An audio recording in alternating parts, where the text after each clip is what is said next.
be here this morning. I think that the legalization of marijuana represents a tremendous economic opportunity for the state of Illinois to raise additional tax dollars that can go toward public infrastructure, schools, bridges, et cetera. But I also think it's a tremendous opportunity to make sure that as we are going through this process, as we're looking at the requirements for licensure and to be involved in the industry, that we're making sure we're making it possible for folks who've traditionally been locked out of the economy, minorities, women, small business owners, to be able to get a piece of this in a way that creates economic development across all communities and across the state. So great to be here, and thank Representative Cassidy and Senator Staines for their advocacy on this issue. Senator Holmes. Good morning. I'll be very brief. I chair Commerce and Economic Development in the Senate, and I think as we start looking at all aspects of the potential for legalizing cannabis and bringing that into Illinois, we need to look at every aspect, and I think one of the largest aspects of that is going to be the impact it has on economic development. So I'm very interested in hearing the testimony and gathering that information as we continue to explore this. Thank you. And I see that Chairman Williams has joined us as well, if you just want to make a brief statement. So because there are so many members and so many committees, we didn't do a formal roll call. It'll just be part of the record that it's a subject matter hearing, but if you want to bring your committee to order and make a statement. Great. My name is Ann Williams, and I chair the Tourism, Hospitality, and Craft Industries Committee. And obviously, tourism is greatly impacted by the subject matter we're addressing today. So I'm looking forward to learning and working with you to bring much-needed economic development to the state of Illinois. Thank you, Chairwoman. Thank you. Senator Hutchinson. Good morning, everybody. I'm Senator Toy Hutchinson, and I chair the Senate Committee on Revenue. So I'm primarily interested in all things taxation, as most of you all know. And I'm really looking forward to hearing those parts of how it's impacted various states across the country. Thank you for being here. Thank you. With that, we'll bring up our first witness. We're joined by Mr. Rick Steves, who's well known for a very different kind of advocacy and work, but we're pleased to have him here today to share his experience and his work on this issue around the country. So when you come to the table, there's a button on the microphone. Make sure the green light is on, and you actually have to have your mouth fairly close for us to be able to hear you. Try again. Like there so. We go. There we go. All right. Well, thank you very much for letting me share my experience in Washington State and in traveling in Europe. A lot of you may know me from my public television work. For 30 years, I've been a host on public television with my show, Rick Steves Europe. I've spent a third of my adult life living out of a carry-on airplane-sized suitcase in Europe, hanging out with people who find a joint about as exciting as a can of beer. And it's been very interesting for me to see the European approach to marijuana over the years. And because of that, I was a co-sponsor and a major funder of our I-502 initiative in Washington State in 2012, where we legalized, tax, and regulate recreational use of marijuana for adults. My European friends like to tell me that a society has to make a choice, tolerate alternative lifestyles or build more prisons. And then they always remind me we Americans lock up about 10 times as many people per capita as they do. They say either you are an inherently more criminal people or there's something crazy about your laws. One reason we lock up so many people is because of our war on drugs. That's one reason I'm involved in this. I make it clear whenever I talk about marijuana policy reform, I'm not pro-marijuana. I'm anti-prohibition. I'm pro-civil liberties. These are very important points for me. We have a wrong-minded prohibition in our country which is eroding respect for law enforcement, and it's empowering organized crime and gangs. Mayor LaGuardia, back in the 30s when New York was struggling with prohibition, said a society that has a law on the books that it does not intend to enforce consistently across the board, the very existence of that law erodes respect for law enforcement in general. I think that's part of our prohibition against marijuana. When I was doing my stump speeches all over Washington State 5, 6 years ago to raise awareness of this, Gil Kierlikowski, the former drug czar, was big in law enforcement in Washington State. His right-hand man, Sergeant Meehan, was kind of trailing me and getting to know what the drug policy reform people were talking about.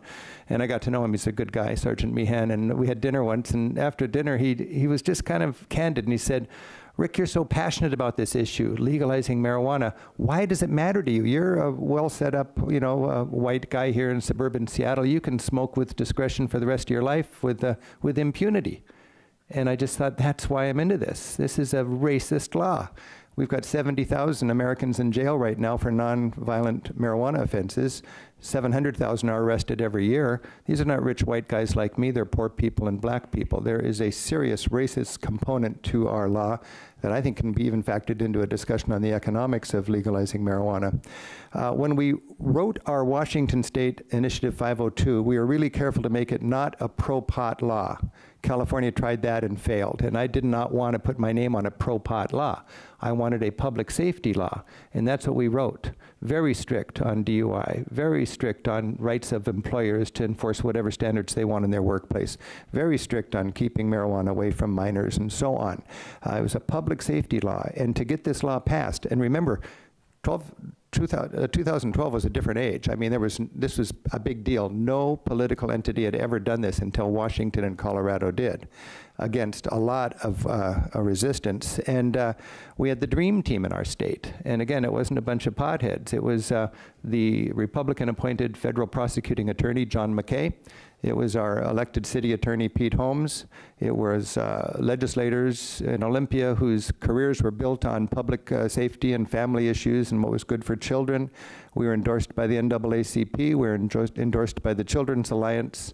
On our team was the president of the Bar Association. It was a law and order kind of team, and it was very effective in dealing with this in a pragmatic harm reduction kind of way rather than a moralizing kind of way. So we passed legalizing marijuana in Colorado and Washington in 2012, getting even more votes than President Obama in that election cycle. In 2014, we learned from our law. I went to Oregon. I went down there and did some bunch of talks, and we won that race. Last year, I was in Massachusetts and Maine raising awareness the same way. It's impressive to me last year when I was talking with the political establishment in Maine and Massachusetts, a lot of the legislators were still thinking like it was 2010, like what's going to happen when we legalize marijuana? Well, we didn't know what was going to happen when we legalized marijuana in 2012. I had a hunch, and it panned out the way my hunch was, but you know, we were kind of stepping into the darkness there as far as what was going to happen. Now we have a track record. That's a great thing about Illinois when you're going to consider legalizing, taxing, and regulating recreational marijuana. You know what's going to happen. When you legalize marijuana, use does not go up. Teen use does not go up. DUIs don't go up. Crime does not go up. What goes up is tax revenue, and what goes down is a black market.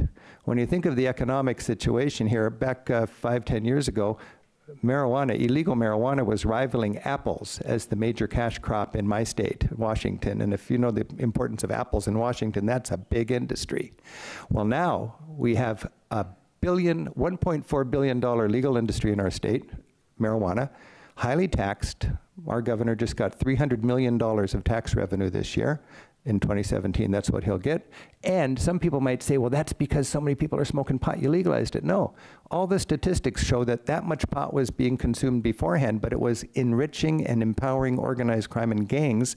And now that has been morphed into a highly regulated, highly taxed legal market, creating 26,000 legal jobs in our state, mostly in rural areas where high-paying, highly skilled jobs are much needed, and generating real money, $300 million of tax revenue this year, earmarked smartly to help teach people about the dangers of drugs, to help drug prevention, to help health challenges in our state, and a lot of that just for the general fund. So we have a track record now, and that's something I'm happy to go around the country and share.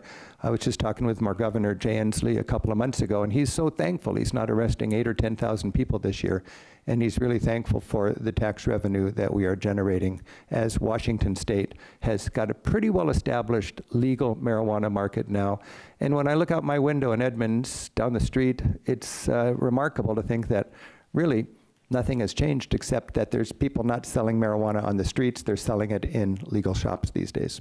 I'd be happy to answer questions about anything you're curious about from my experience in Europe or in Washington State. Are there any questions for this witness?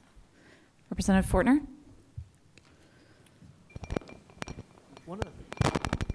one of the, is this on? Doesn't sound like it. Yeah. How's it? Oh, that's much better. Well, first of all, thank you for being here, Mr. Steves. I appreciate you coming here, sharing kind of your experience both domestically as well as abroad.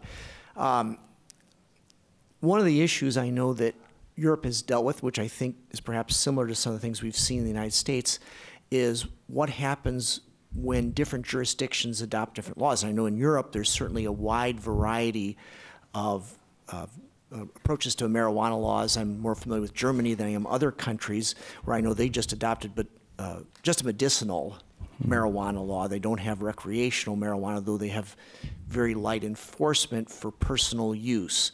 I don't know if you want to say anything about how this is dealt with when there are differences in jurisdictional approaches between the different countries, because certainly that would play into a situation where if Illinois were to do something, we might have differences with what the different neighboring states are. Yeah, that's an interesting issue, and it's been fascinating to look in Europe how they deal with that. It's dangerous to paint Europe with a broad brush because every country will have its different approach to marijuana policy, for example. Of course, Germany is right next to the Netherlands, and in the Netherlands they've got all these coffee shops, and the biggest grossing coffee shops are along the border, which is problematic because just like the Cole memo and our federal government says, okay, Colorado, okay, Washington, but don't let it leak into the next state. European states don't want it leaking across the border either.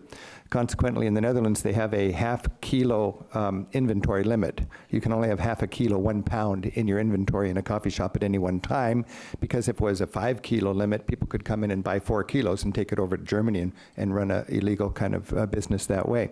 So we have to be careful about that sort of leakage issue. And in our country, we have to be really careful not to anger the federal government by ignoring the Cole memo, which says 8 points, and you got to go by the book on those, and you'll be apparently left alone by the federal government. And Washington has been very careful about that. So the Netherlands has tried different things. They've tried to give it only local people can go to the coffee shops, but people were up in arms about that. They've even tried rolling back coffee shops or rolling back some of the easygoingness with marijuana. And in several cases in Europe, the federal government has rolled back the marijuana laws, got more strict on them, and the mayors have gotten together and put their foot down and says, hell no, we don't want our marijuana sold on the streets, because then we have turf wars and we have crime. We want it sold in coffee shops. So they find there's a correlation between crime on the streets and how tough the laws are. That's an issue in Europe, and I think that's an issue here also. If you can just get the crime out of the streets, that helps. And just to follow up then, in Washington, are there specific things in the law designed to prevent the leakage issue that you've described that they deal with in Europe? This leakage issue is really striking. I mean, there are little B&Bs in Walla Walla that advertise, come here and have a nice mellow, cannabis weekend, and then 20 miles away there are people in prison in Idaho for smoking marijuana. How are we going to deal with that? It's a complicated issue. We have to try to clamp down on that, but I know if Illinois legalized, you're surrounded by states that are less progressive, and there would be that leakage concern. I don't know how you would deal with that. There are still dry counties in the United States that have opted out of alcohol, and they get a lot of leakage, and it just means there's more people on the roads driving to get their liquor. I think it's an interesting problem. I know that I was busy helping legalize marijuana in Massachusetts and Maine last year, and now the states in between those two states have the reality that it's legal here, it's a big business here, they're getting lots of tax revenue here, it's legal there, what's going to go on in the middle? Those states will be among the first states legislatively, I think, to realize that we got to get on board with this. It's sort of like, it's a rising tide of understanding that you can't make marijuana illegal, and it's just a matter of time before states find a way to regulate it smartly. I think the thing to remember always is that it seems hard to believe, it's counterintuitive, but use does not go up. A lot of people think there's a whole reservoir of decent people that would love to ruin their life smoking pot if only it was legal. The fact is, we've learned anybody who wanted to smoke pot does. You make it legal, and they do it in a legal way instead of a criminal way.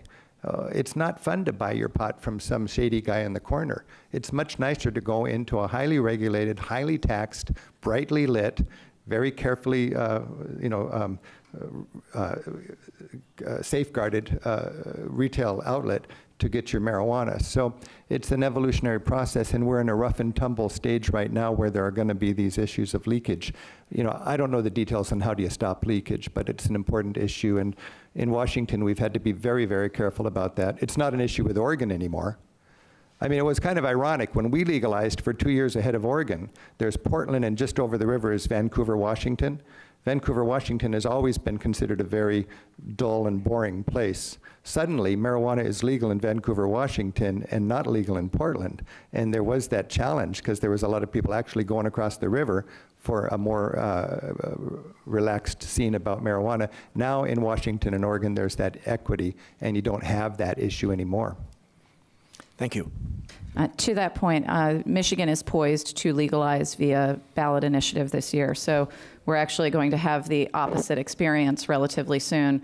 If you contemplate the buy your cigarettes in Lake County kind of billboards, I think we'll probably see some of that with Michigan. So your point about states sort of moving in concert is very real. We're seeing it all over. And we found also, by the way, that certain communities choose to opt out. Right. And I think that's good. Then they realize that, well, there's still all this smoking going on, but it's illegal and it's related to crime, and they're losing a lot of employment and tax revenue, but on their terms, they will get comfortable and opt in. But it's the responsibility of the legislators to tweak these laws, learn from them. If there's concern about packaging for children, or if there's concern about dosage, or if there's concern about where do you allow these retail outlets to be placed relative to schools, you deal with that, but you have to deal with it smartly. And the excitement, the beautiful thing is taking it away from a black market and making it a regulated market. Thank you. Representative Mitchell. Hi, Mr. Steves. Two questions, and one I think speaks to where you left off. Could you describe for this panel at sort of as many levels as you can the economic impact on Washington, small businesses, large businesses, tax revenue, the state's economy, et cetera? Well, all I know about our state is from what I read from the Washington Liquor and Cannabis Board paper, which came out in June of 2017.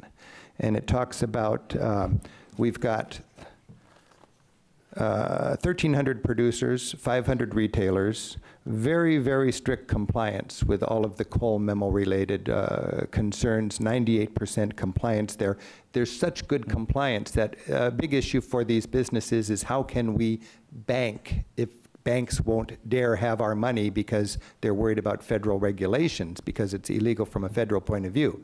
In Washington state now there are state banks that are bold enough to let cannabis companies do their banking, and consequently 95% of the business, I understand, is no longer cash as it used to be. 50% of the tax revenue taken into this capital in Oregon is still in baskets of cash, which is quite amazing. But in order to have that comfort level in the banking in our state, marijuana retail outlets have complete open books.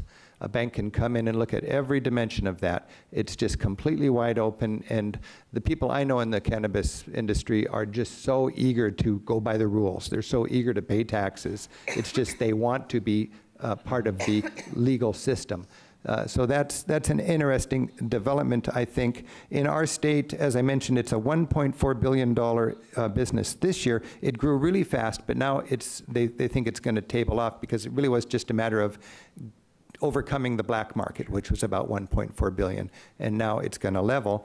Each state has to tweak how much they want to have taxes. If you get too greedy on your hunger for tax revenue from the marijuana trade, you will bump up the price to the point where you'll stoke a black market. Right. So you just got to decide what's more important. I think the unappreciated economic dimension is all of the law enforcement resources that are freed up when you're not clogging your system with petty marijuana issues. To give you an exact, every state gets to decide how they want to earmark their tax revenue. In Washington state, this year, $300 million tax revenue, $140 million went to health trust fund, $90 million general fund, $40 million into prevention and education. A big deal is the jobs that are created, and a big deal is also tourism. Now, I'm not really excited about all the business dimensions of legal marijuana. I just wanted to stop locking people up and recognize the civil liberty of responsible adults to be able to smoke pot if they want to in the privacy of their own home. But Colorado is a big tourism state. I was just at the Colorado State Tourism Convention. They hired me to come in and give a keynote talk just about travel. And they were just really enthusiastic about how tourism is booming in their state. In Colorado, for 5 years, basically every year since they legalized marijuana, they have set records in how many people have come to visit their state. Tourism is just going crazy, and they are wondering why. Half of the people they interviewed in their tourist industry said that marijuana being legal in their state was a plus in their considerations for coming to that state. Not that it was they're going to go there to get high, but they're going to a state that is not having an image that is blemished by the fact that they've decided to take a black market and make it a highly regulated and tax legal market. Okay. So completely separate question. One of the things that I know is often a concern with folks in terms of legalizing marijuana is the idea that it's somehow a gateway drug, and sort of with the opioid epidemic exploding, there's concern about this being a gateway toward harder drugs. In terms of what your experience has been in Washington, has that proven to be true? Well, my European friends have taught me the only thing gateway about marijuana is the fact that if it's illegal, you have to buy it on the street from a criminal who's not going to card minors and who's got an incentive in selling you something more addictive and more profitable. And that seems common sense to me. When people talk about the gateway drug, like when people talk in opposition to marijuana legalization in general, they're sort of assuming use is going to go up. If we, the line of thinking there is, when people smoke pot, they're more likely to get into hard drugs, so don't legalize. Well, that's assuming that if you legalize, more people are going to smoke pot. So the whole question is ill-founded when you remember that when you legalize, you're not going to see increased use. You're going to see illegal use go to legal use. When it's legal use, you can have credibility when it comes to educating people about the dangers of hard drugs. I raised 2 kids through this whole thing. It's challenging. I know teachers were challenged by how do you help kids not get sidetracked on drug problems. We need credibility for teachers, cops, and parents when it comes to the dangers of hard drugs. When we get the reefer madness out of the system and we have credibility, take marijuana out of the equation, take the crime out of the marijuana, then you can address those serious problems of hard drugs, and you can do that effectively. I know in Europe, the countries that have the most serious problem with opioid addiction, I didn't talk about this already, I don't think today, I just did another interview, the Netherlands and Portugal. Those are the 2 countries that are most progressive in their marijuana laws. Both of those countries' laws on marijuana originated because they were trying to deal with a horrible opioid problem. And they decided to take marijuana out of the equation. In Netherlands, the police see the coffee shops as a firewall between soft drug use and hard drug abuse. When you take the marijuana out, it's only the hard drugs that are on the streets. When you want to communicate to the population that wants to play around with drugs, you can do it through the legal coffee shops. And then you can find people who want to just experiment with drugs a little bit. They'll do it with the soft drugs, and they won't get sucked into the hard drugs. And it's worked out amazingly well. If you've traveled in the Netherlands a long time ago, if you went to Amsterdam, the Zeedijk area was a no-go zone. I remember when the police wouldn't even go into this area. It was just hard drug city. And now it's completely gentrified. There's little boutique restaurants and cafes and a coffee shop on the corner because they have divided the marijuana and the hard drugs and focused with credibility on the hard drug problem. In Portugal, they had a dictator, Salazar. And when you have a dictator for a long time and you get rid of the dictator, you have a hedonistic fling because all of a sudden you got freedom and you don't know, you kind of overdose on it. And little Portugal had a horrible hard drug addicted population after they got rid of their Salazar dictator. 100,000 hard drug addicts in little Portugal. They decided, they got together, legislators, just like the people in this room, decided, we don't like drugs, but we're going to make them legal so we can have credibility and focus on the hard drugs. And half of the crowd opposed it and half the crowd wanted it. They had it. 10 years later, the people who opposed that legalize all drugs law in Portugal were in power. And they assessed the effectiveness of that. They said, this is working well. And they re-upped it. And they've still got that very progressive system in Portugal. They did not experience the increase in marijuana smoking that they feared. They did not experience the increase in drug tourism that they feared. What happened was the 100,000 hard drug addicted population in Portugal in that 10-year period dropped to 50,000. And they saved a lot of money on law enforcement, and they had a lot more credibility. So I think there's a lot of reason to think that there's no gateway effect. The only thing gateway about marijuana is when it's illegal, and that when you do legalize marijuana, you can then have more credibility and effectiveness in dealing with the opioid abuse problem that we're dealing with right now in our country. Thank you. Representative Conyers-Ervin. Thank you, Mr. Steeves, for your testimony. It's been very enlightening. I am especially interested in this topic on this morning because I'm sure you and many of those in the audience know about the crime on the south and west sides of Chicago, where I reside on the west side of Chicago. And we know that there's been a lot of focus on opioid crisis, which there should be. But what we found on the west side and south sides of Chicago is that a lot of the crime that has evolved is because of the black market sales of marijuana. And that's very surprising to those that live outside of those communities. So my question to you is, have you noticed in the state of Washington where once marijuana was legalized, has the black market been eliminated or just decreased? You know, in relation to your comment there, I think I was 57 years old when we legalized marijuana in Washington State. And in those first 57 years of my life, I had never been hugged by a big black Baptist minister. And then after we legalized, I've been hugged by lots of big, beautiful Baptist ministers, so thankful that in our state we legalized marijuana. Now, leaders in the black community know how drugs have ravaged their community. And what they're learning is it's not the drugs that are so devastating, it's the fact that it is criminal to use those drugs. And that's why the NAACP endorsed our law, because they know that the most costly thing about marijuana is the fact that when you smoke it, you can ruin the rest of your life because you have a record and you can't get into school and you can't get a loan and you can't get a job, and it can tend to get somebody sour on law enforcement in general. And when we can have a more compassionate and pragmatic approach to the drug abuse challenge by treating marijuana use as an education and a health challenge rather than a criminal challenge, I think it's a very constructive way to deal with that reality. Yeah, there's a lot of crime on the street relating to marijuana. Mexico has lost as many people, I believe, in their civil war as we lost in Vietnam, to a great extent because we insist on keeping marijuana criminalized. I know mayors all over Europe have banded together and insisted that in spite of American pressure and in spite of right-wing Christian pressure, they want to keep marijuana off of the streets so there's not these turf wars.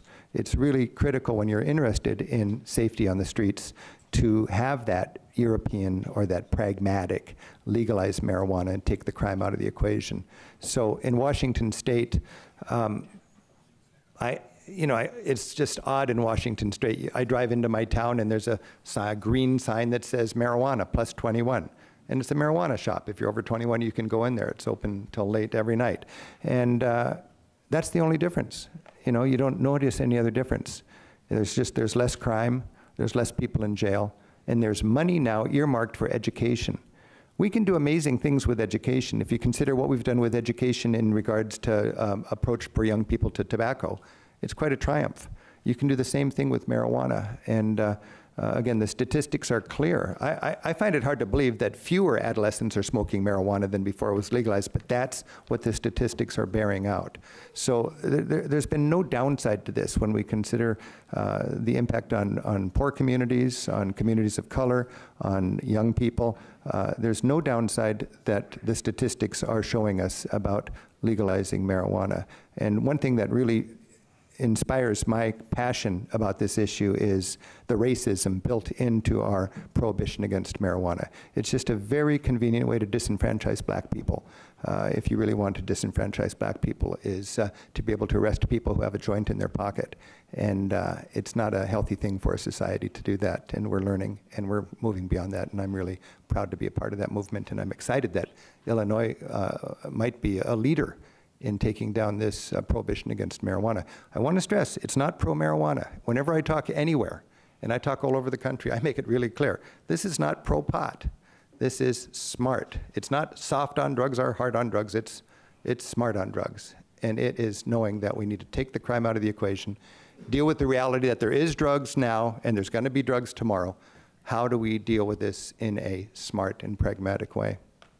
So, Mr. Stevens, we have many residents in our communities that are, as we call, held hostage in their home because of the sale of drugs in front of their homes on corners. Seniors can't come outside of their homes or receive proper medical care because those in that industry are afraid to come into that community. So this is a very important topic. My final question to you is, what would be your advice to us so that we can make certain that while we're looking at, if this is considered, while we're looking at pursuing revenue, that we do not increase the black market sales by legalizing marijuana and, in fact, as they say, I guess, pricing us out of the market?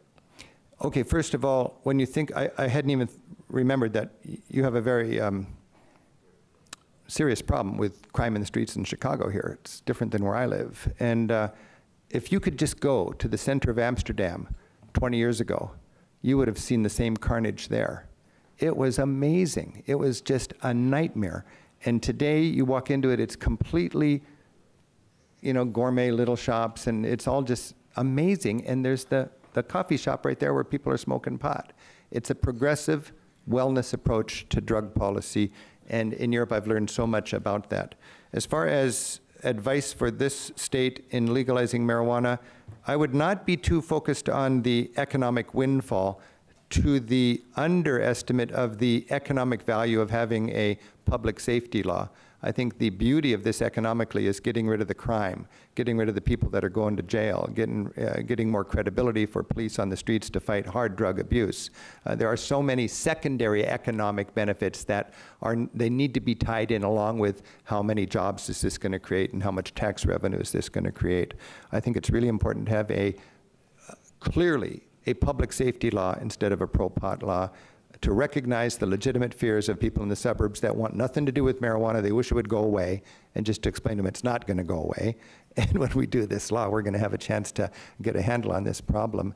And then when it comes to deciding how much you're going to tax it, to remember there is that teeter-totter where the more you tax it, the more money you're going to get, but then the more expensive it's going to get, and the more it'll kindle a black market. Oregon and Washington have finessed their tax rates, realizing it's not just an issue of more money. We want to really demolish the black market, and that means you got to rein in the tax rates a little bit so the marijuana is not so expensive. People are forced to buy it from illegal salespeople on the streets.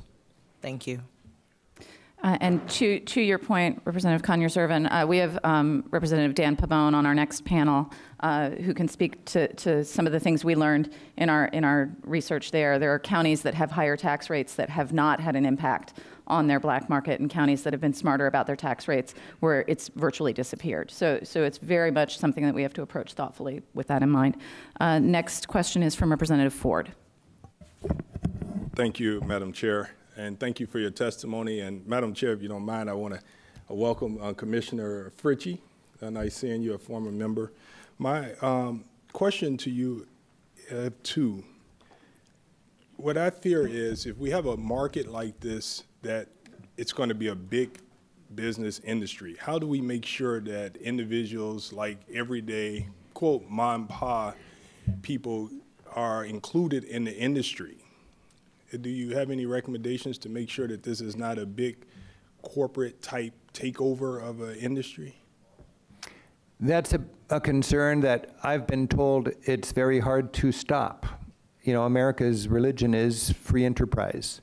And you're not going to legalize marijuana and keep it a hippie little activity with people growing a few plants on their windowsill. States do that. Europe does that. In Spain, they don't allow the retail sale of marijuana, but they allow people to grow it. And in practice, people don't really want to grow their own marijuana, so they join clubs, marijuana social clubs they're called, cannabis social clubs. You join a club that has 300 or 400 members, and collectively they grow their pot, not for resale, because you can't sell legally in Spain, but they get together in their lounge and they smoke their harvest that they collectively grow. And that's their way to keep it out of big industry. That's an option. No real recommendation on how to make sure. But how you do it in the United States of Representative America. Ford, there are some small business representatives in another panel that I think can speak to that a little bit better. Yeah. That will be part of today's testimony. We've got some folks who've been able to. Let me ask another question then, Madam Chair. In your opinion, do you see in your state where people with past criminal backgrounds are barred permanently from being in the industry? I believe that is in our law. I don't know for sure. But remember, our law was the first law, and we had to write it very, very conservatively just to get something passed.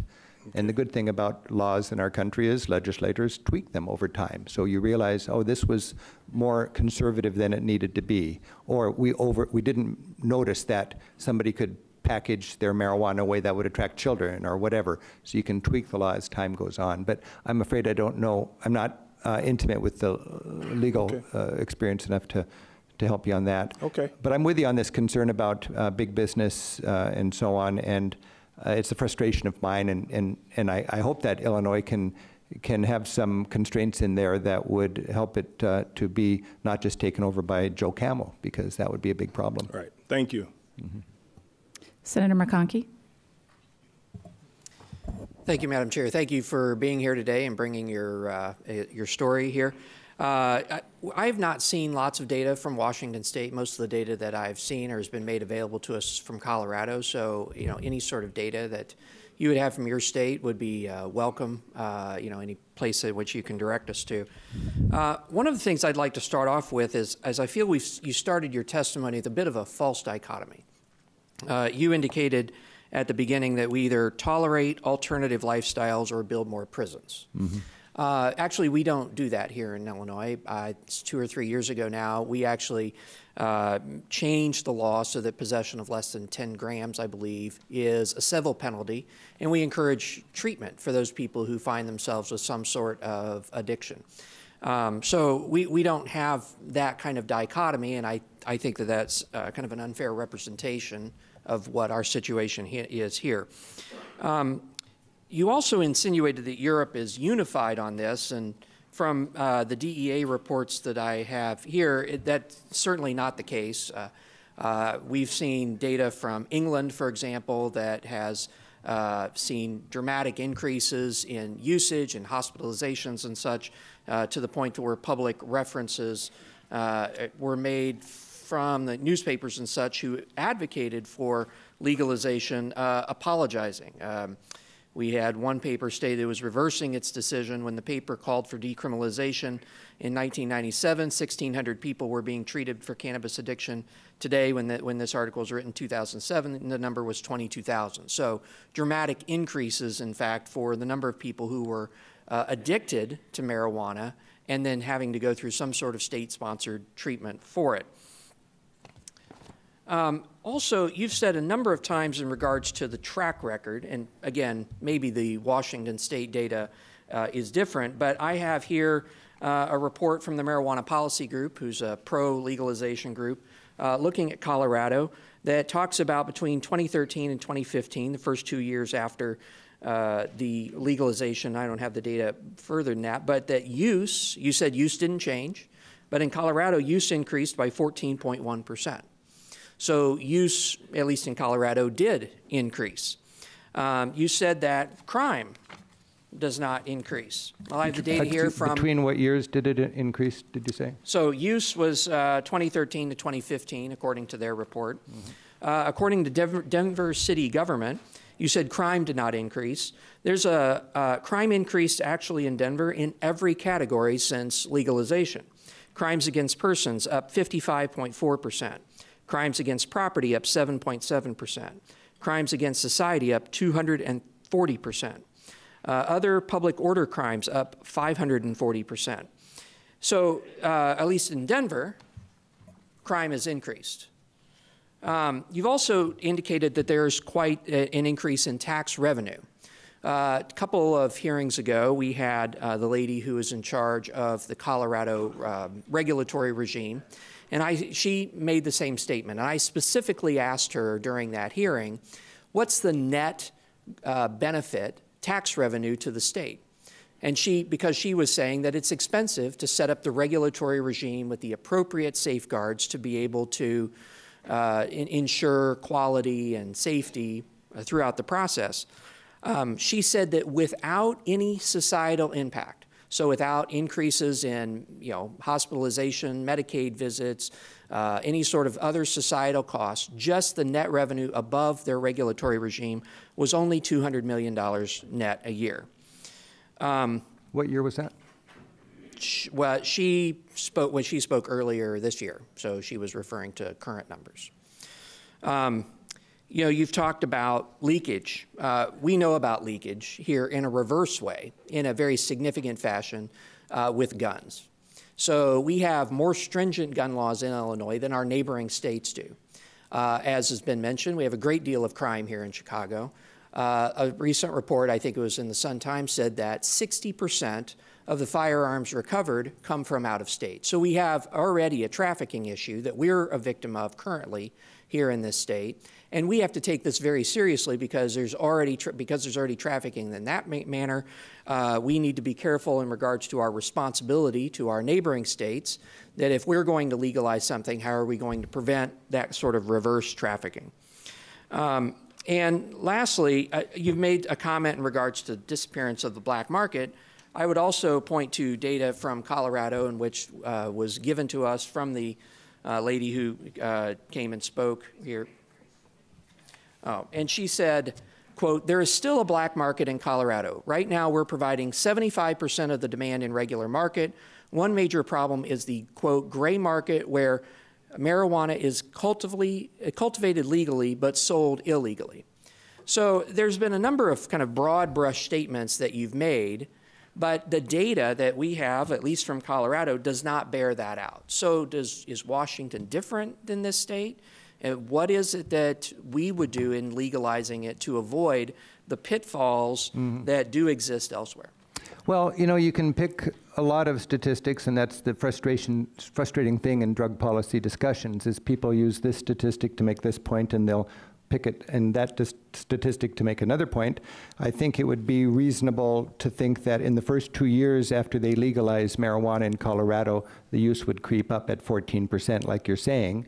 I would think if you measured it until this year, it might plateau or go back down to where it was. I don't know. If it goes up 14%, I would say that creeps up, but the sky's not falling, and if you can effectively take the black market away, we can absorb an increase of 14%. Can I just comment on that point? Sure. The same group projects, again, this is Senator, I just wanted to let you know that our next witness is from Colorado who could speak more directly to those issues. The rate of growth is expected in 2020 to be over 11%. Okay. So they don't believe use will go down. Okay. I read the Colorado Department of Public Health paper, printed in October of 2017. That's where I got my numbers, produced by the state of Colorado. The Washington State Liquor and Cannabis Board has a paper, and it's quite easy to get that if you want. I asked our governor, where can I get the best, most reliable data? And that's what he referred to me to. I talked to the director of that organization, and they had a fascinating paper that I just got my numbers from. So that's what I'm looking at. As far as Europe, you can take, I mentioned you can't paint Europe in a broad brush. Every country's got different experiences and different rules on that. I've never heard what you're quoting about Britain. That may well be true. I know what I've experienced, and I know the countries that I've talked to, and I just don't find that there's that much association with what was the point in Britain? There was more use. Cannabis consumption was going up. Addiction.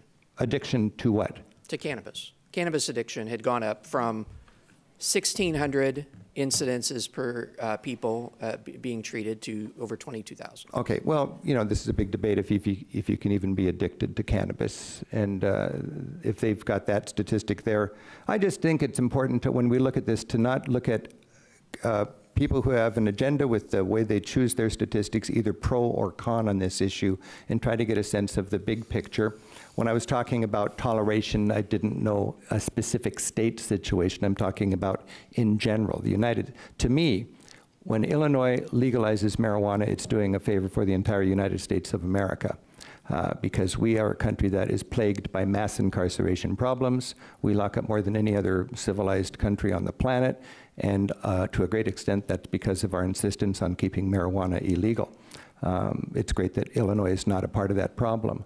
When Illinois does legalize, tax, and regulate smartly, mass incarceration will be less of a problem, and this tendency in our country to legislate morality will be less of a problem.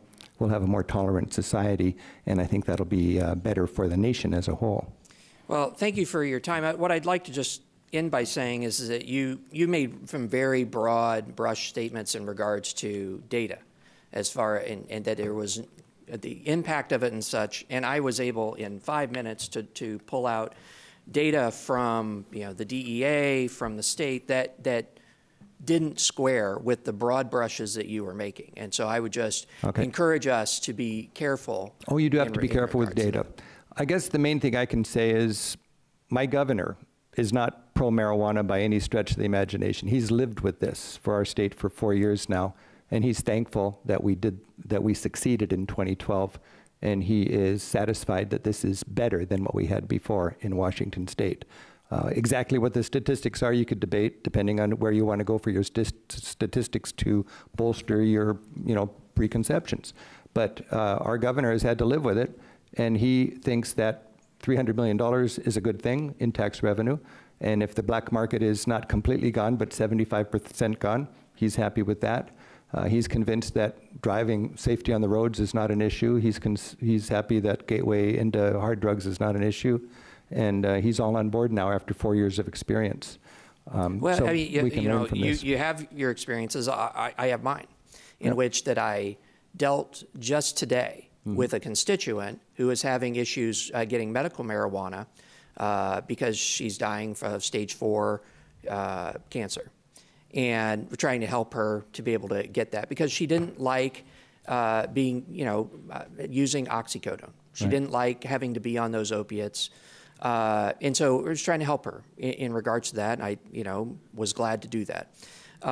Fascinating, though, she had an experience in which she went to one of our local dispensaries and had the person working behind the counter follow her out to the parking lot and ask to buy her oxycodone off of her, which I have since reported to local authorities. But, I mean, this just because you legalize it doesn't necessitate that all of these problems are going to go away. Now I've got a circumstance in my area with a constituent where a legal facility actually has somebody there who is that they're using that legal front to facilitate the obtaining of opiates. Well, that's going. I don't think anybody would endorse these that. broad brush statements that all of our problems are going to go away and we're going to have more taxes and we have no problems. It really grates on me when it's so easy to find data in the opposite. Thank you. Okay, I'm sorry to imply that there is a panacea or a universal fix here. I guess the point I want to make is the problems exist today, and we can keep the same policies in order to get these problems to be fixed, or we can try something that is more pragmatic, and it seems to be working in 8 states right now, and it's the trend. And with experience, we're getting more and more confidence that we can take the crime out of the equation and come up collectively with a smart solution so we can move forward on our challenges with drug abuse. We have one more question for you, and then we'll move on to our next witness, Senator Holmes. Thank you. I have one comment and then one question. I will submit who anybody wants to talk about gateway drugs. There is a gateway drug to the opioids, and it is the OxyContin and the hydrocodone in your medicine cabinet. Right. It's not going to be marijuana. My question, looking at a much broader picture of this, as states start doing this individually, legalizing it and coming up with their own laws, At what point down the road do you think the federal government finally becomes involved and legalizes this nationwide, and then, of course, sticks their hands in the pockets, of course, trying to make money off of it? Well, I think we can learn from the experience with prohibition against alcohol. And, you know, I think our government is designed where states are incubators of change. I don't think federal government's going to say, oh, we messed up, let's stop this law, as likely as state by state, states will try to go away from that law. When it came to alcohol, if I understand correctly, it was first New York and then other states one at a time. First, it was incremental. It was just beer at first, no home brew, then hard liquor, and then home brew, and then more states. And finally, they dropped the prohibition against alcohol, but counties had the option to opt out, and there's still dry counties in our country to this day. I think when California gets its system up and running, California, it's going to be a challenge for them. It was with all of their pretty wild and crazy medical industry. But when California gets that all sorted out and they start having the $1 billion a year of tax revenue, that's going to really, I think, be a tipping point where the government is going to realize that there's no going back on this.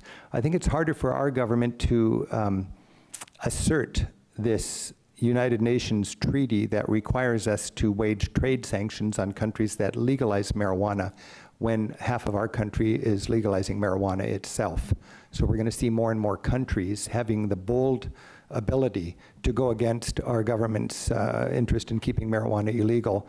I think we're going to see Canada legalizing. I think in our state, we've had 30 delegations coming in from other states and other countries to learn how we're doing it.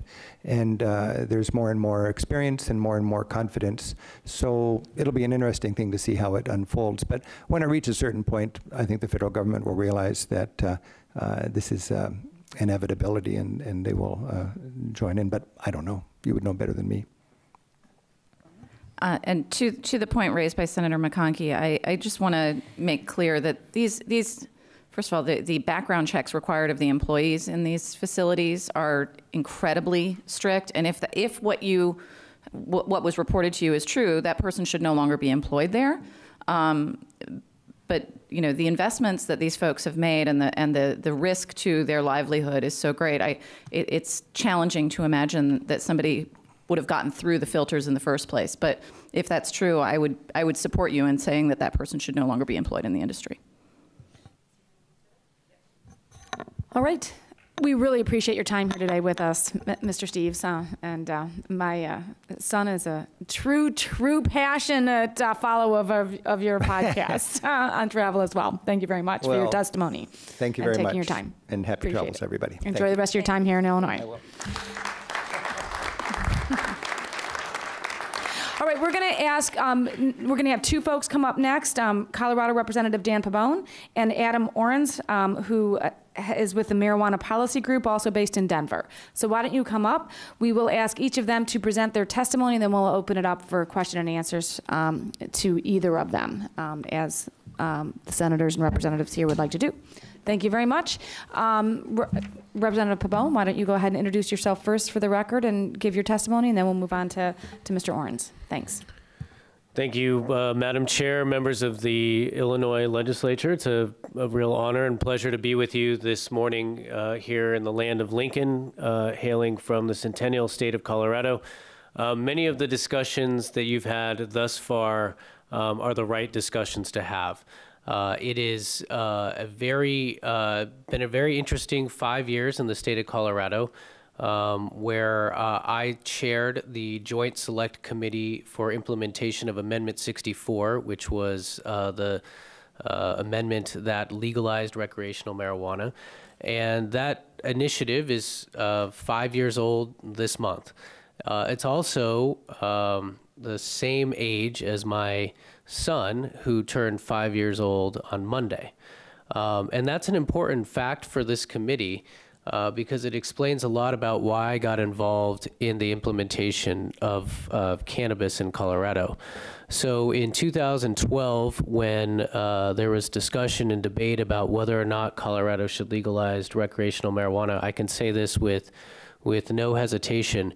There was not a lot of discussion in our legislature about legalization of cannabis whatsoever. You're having more conversation today than we ever had in 2010, 2011, 2012, et cetera. It just simply wasn't on our radar screen. I personally voted no on the initiative, and I voted no for a couple of reasons. One, I voted no because I did not want Colorado to be the guinea pig of the first recreational model for the country.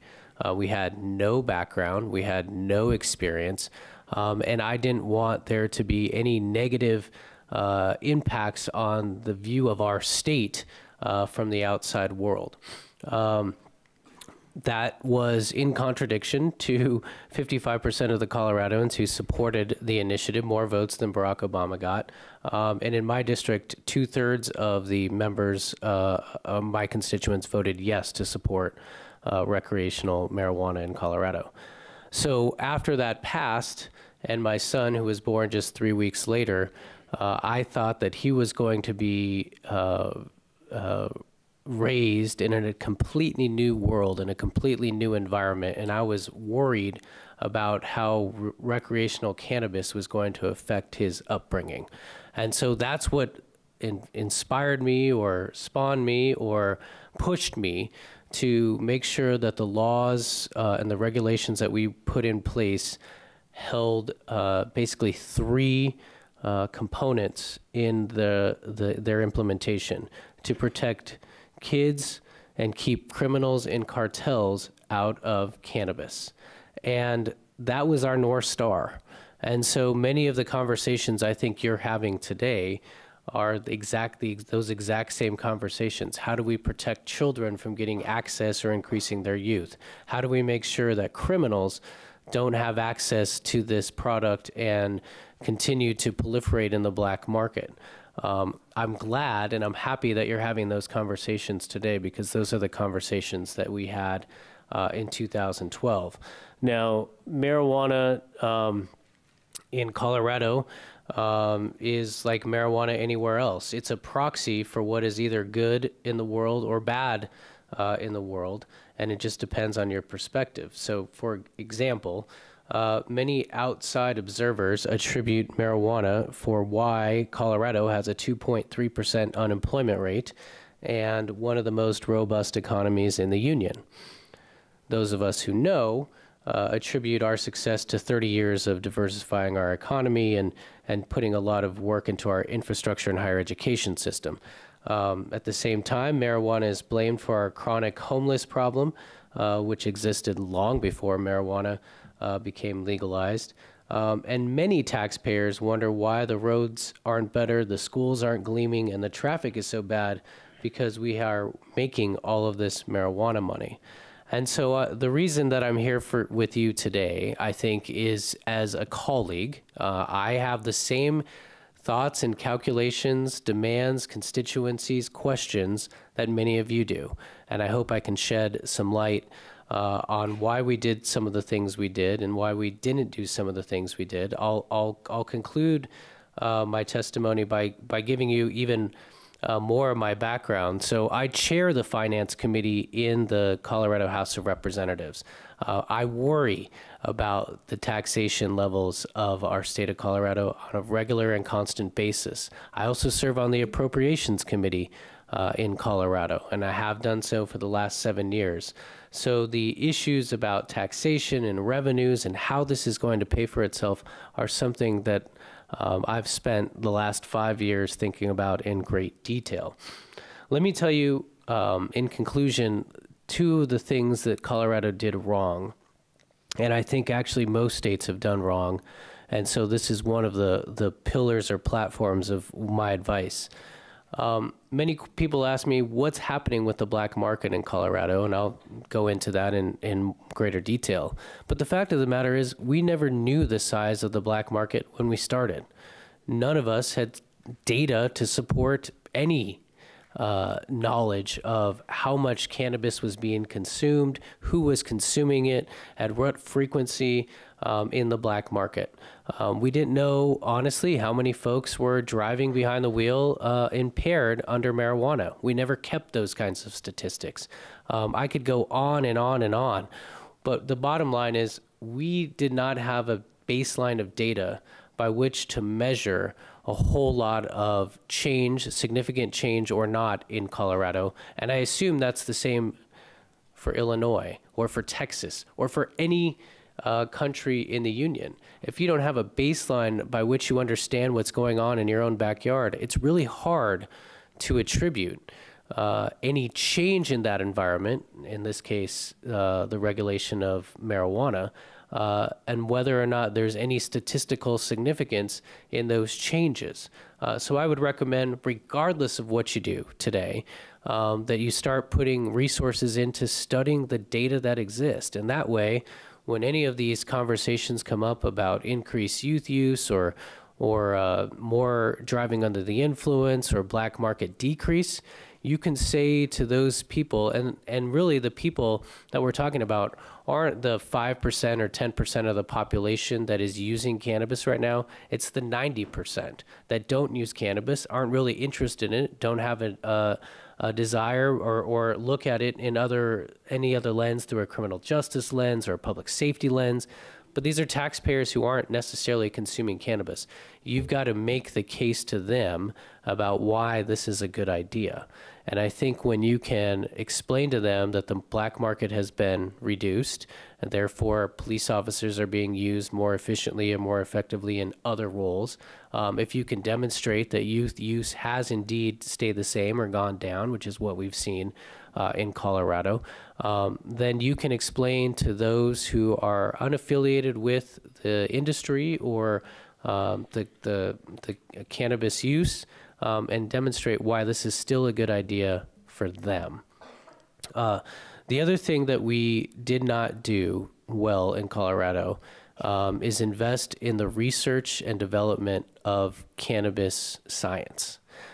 In other words, we have a lot of old data from studies from the federal government of many, many decades old that say a lot of different things about cannabis, but really nothing with any high degree of scientific proof, because the studies are simply not enough. There's not enough information to make declarations or decisions about the science of cannabis. Now, those who come to this area from a medical view have many, many anecdotes about reduction of child epilepsy, have seen significant improvement in appetite with cannabis for cancer patients in chemotherapy. Some have cited tumor growth restriction, etc. And for those who have a relative or a friend or someone who's been involved on the medical side of the application of cannabis, knows that regardless of what the science says, they see it for themselves that this is working. Well, that's not really how we do things in the United States of America. It's not how we do things in Colorado. It's not how I'm sure you do things in Illinois. You want scientific data that people can review, peer review, do double-blind studies on, and actually determine the efficacy of this product. We need more data in the state of Colorado. We need more data in the state of Illinois, and we need more data in the United States of America and the world. But because of many of the federal restrictions in place around research of cannabis, we have not been able to study the way that we should. And so we had, and we've since fixed this, but we did not start out in any real significant way trying to analyze and study the health effects of cannabis use. So I would also implore, request that maybe the Illinois legislature considers that in their next discussion. What we did right, really quickly, is there was a request back in 2013 to basically put a moratorium on any new businesses that came into the market in 2000 for recreational marijuana for 3 years. So basically, we had a medical marijuana program, and the medical marijuana community said, this is new. We don't know what the regulatory system is going to be like. We're not sure what the proliferation of this product is going to look like. Let's go slow and let's put a moratorium of 3 years in place. One of the things that I have been pretty adamant about is the way to get rid of the black market is to allow the free market to take over. And when you allow legacy interests to only have capture or control of the market, the free market doesn't have a really good way of operating to basically filter those businesses who are doing well and having good profit margins and able to be managed well from those who simply have a market because they've been captive. They've not had much competition. It's also the same reason I recommend not having any caps of licenses, but simply allowing the free market to work as it normally does, which is to reward those who have efficient business models, and basically those who don't are either in a position where they like to sell or be consolidated or whatever it may be. We put a moratorium in place of not 3 years, but 9 months in the state of Colorado. So after 9 months of opening the market in January 1st, 2014, any new business could apply. And what that effect had, could apply and get a license. And what that effect had is many less capitalized, but still very entrepreneurial, hardworking people were able to obtain a license. This affected our small business population, our communities of color, who are able to have more access to the market. And this is exactly what a free market should look like. Just because you are extremely well capitalized shouldn't necessarily mean that you're the only one who's eligible to get a license. But in places that have moratoriums or places that have caps on the licenses, that by definition happens. And so I think we did that right. I think it's unlike Washington.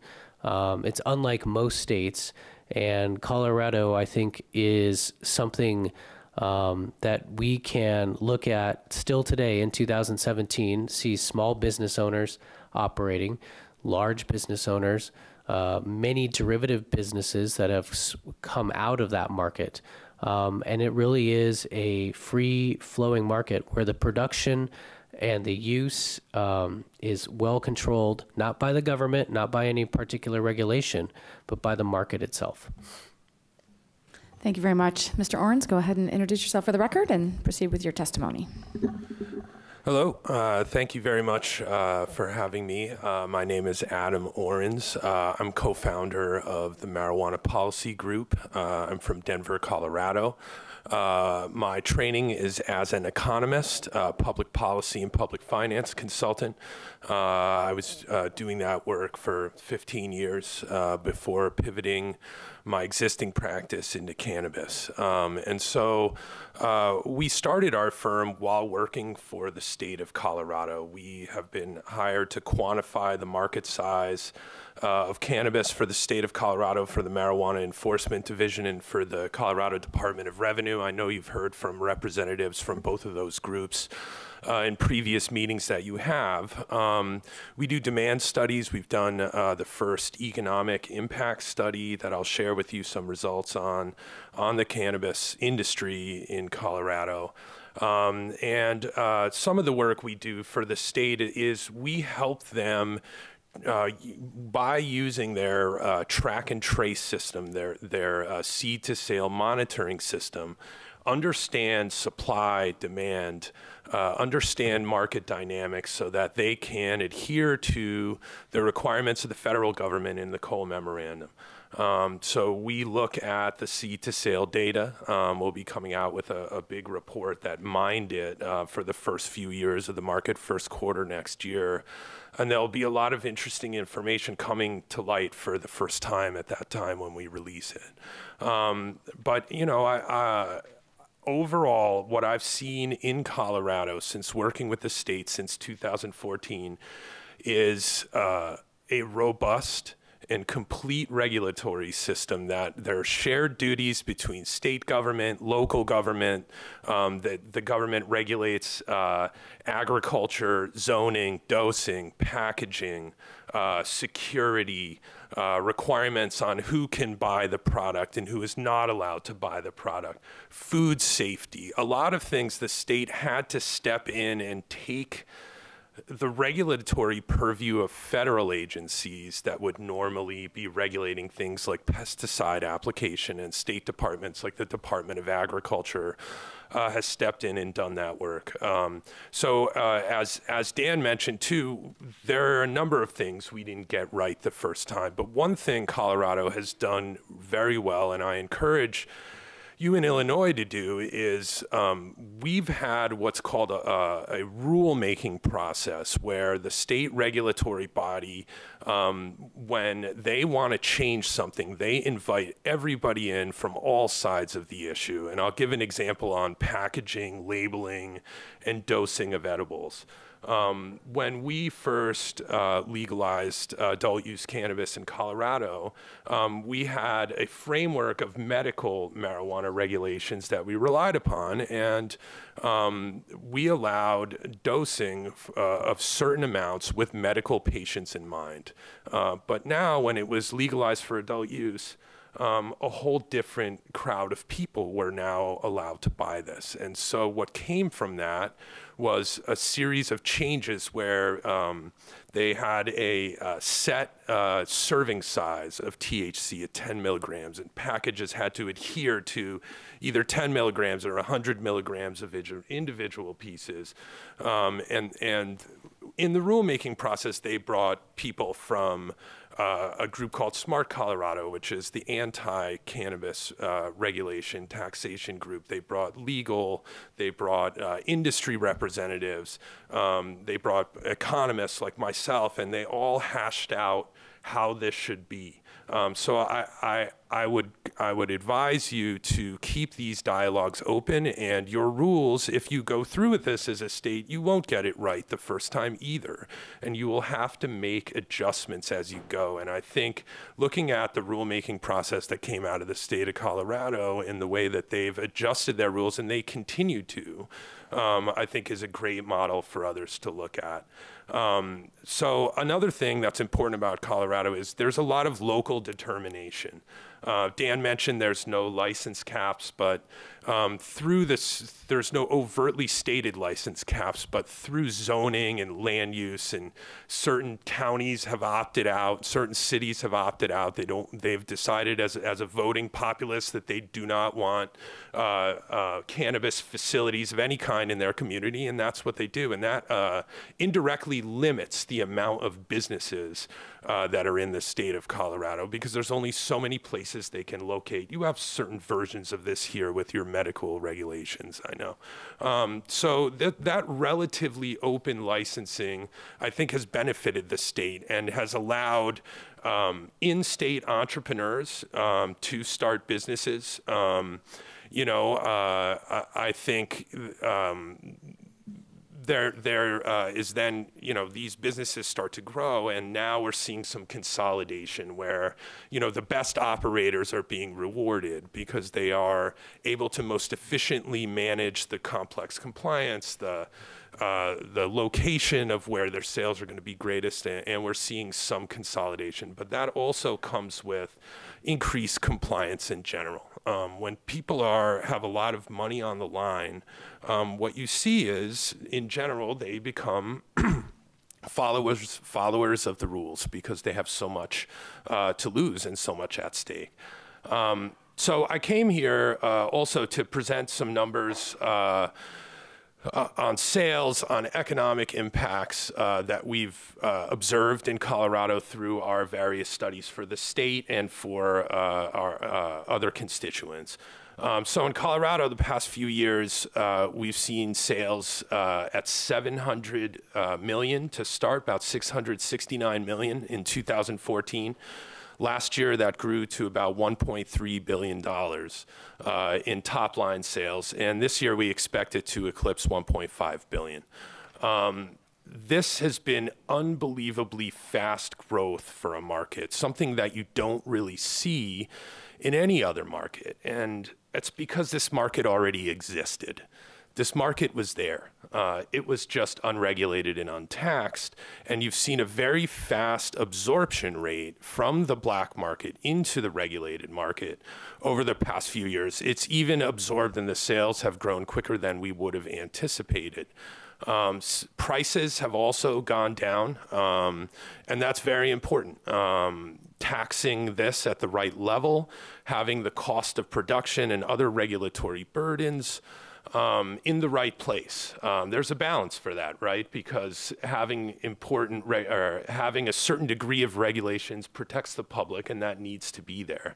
But they shouldn't be so onerous that one cannot run a customarily profitable business. What we now see, that growth will not last. Once you have this transition from the black market into the regulated market, what we're now going to see is growth going to be dependent on more what we call secular growth rates, like population growth, at which Colorado has been growing at an unbelievably fast clip before legalization and continues after legalization. Prevalence growth would be another reason why this market would then grow. And we expect that growth rate to settle down from, what we're seeing now of over 30% per year to somewhere more around 3 to 6% per year, like other consumer goods that are out there. What you really need to understand is there's a figure that we use to project these markets. These are your past month marijuana consumers. What we found in our initial studies in Colorado is that the heaviest users really are responsible for about 80% of the market. And so that's the 20%, the heaviest 20% of users consume cannabis that drives about 80% of the demand. In Illinois right now, 8% of the population has consumed marijuana in the last year. That's more or less about 1 million people in Illinois right now that consume marijuana on at least a monthly basis. That's medical and adult use. This is information from federal surveys. In Colorado, we have prevalence that's been traditionally higher than Illinois, and we have about 850, 900,000 past month consumers in Colorado, and we have about a 5 million population, 5.5. I think Illinois is somewhere around 9, 10 million or so, 12 million. Talk a little bit about some of the taxes in our tax system. This cannabis in Colorado, effective tax rate to the consumer, it varies depending on where you are, because a lot of local governments have a local tax layer in there, but it's more or less high 20s, low 30% of price is the effective rate, and that's when you factor in an excise tax on the wholesale transfer. We've seen that to be more or less about right. I know Washington State started at a lot higher tax rate, and they were plagued initially with low adoption into the system. And so they've since readjusted their tax rates, and they're seeing a lot more participation in the market. But I think the tax rate is something you as policymakers is a tool in your toolbox. And that tool can be used to raise revenue, but if we look at tobacco, that tool can also be used to manage behavior, consumer behavior.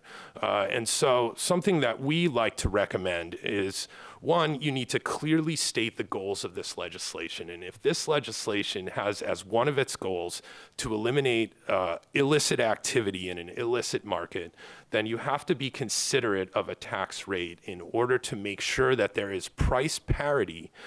You don't have to undercut the black market. You just need parity, because the value of the safety and convenience of this good is also present. So as long as there is price parity with illegal markets, you will see adoption into regulated and taxed cannabis. Then, if you want to, like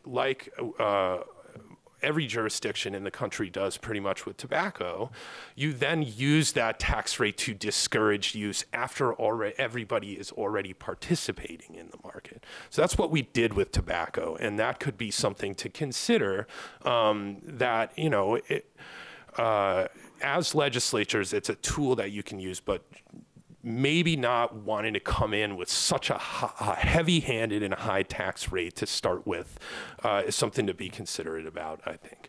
And then I'll wrap up a bit by just talking a little bit about what we found in our economic impact study. So my firm went out and we polled businesses, we interviewed licensed businesses, and we looked at how they spent their money. We looked at how many people they hired.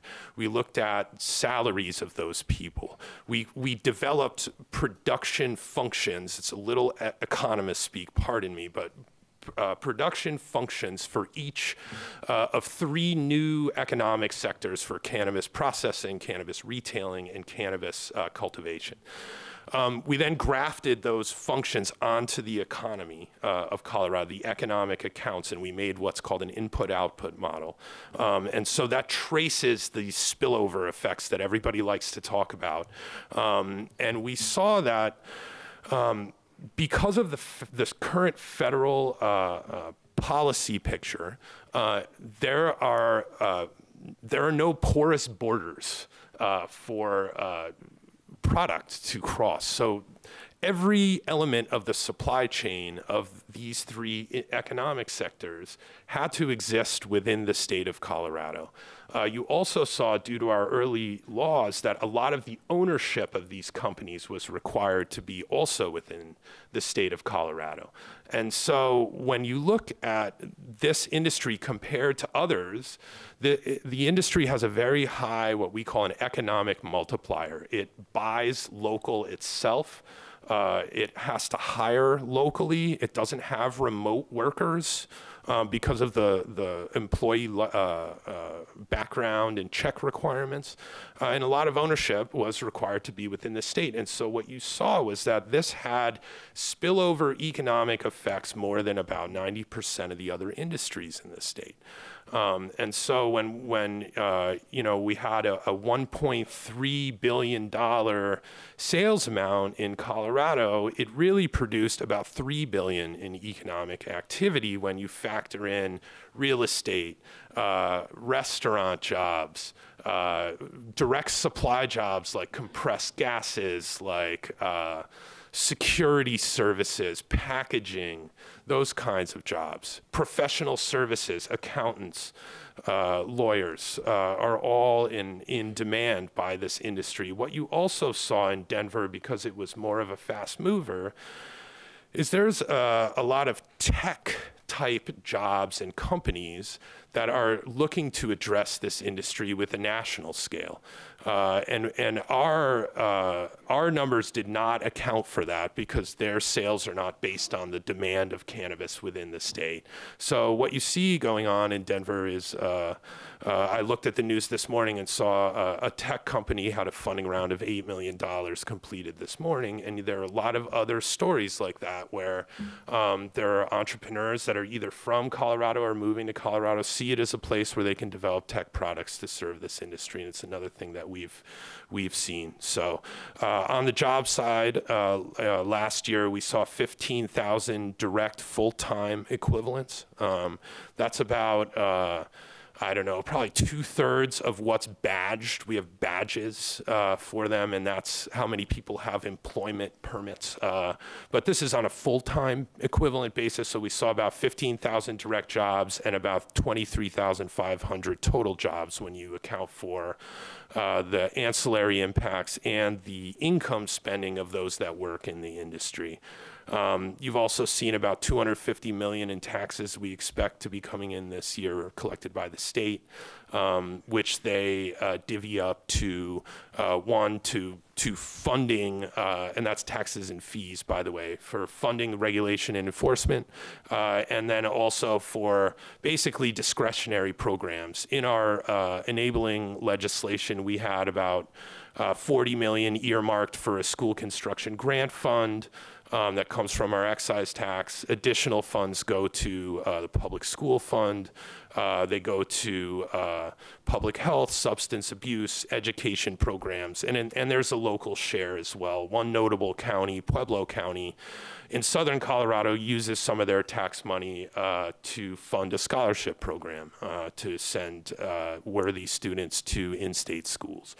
So what you saw in Colorado was this new stream of taxation, which I said is about $250 million. And mind you, the state of Colorado's budget's about $30 billion. So it's not going to balance the state of Illinois' budget either, just like it's not the state of Colorado's. But that's a significant amount of money for these programs. So it's used in that way. I think we've collected since 2014, about $600 million in taxes on the state level, and local is on top of that as well, and all different. So I'll end right there, and I'm happy to answer questions.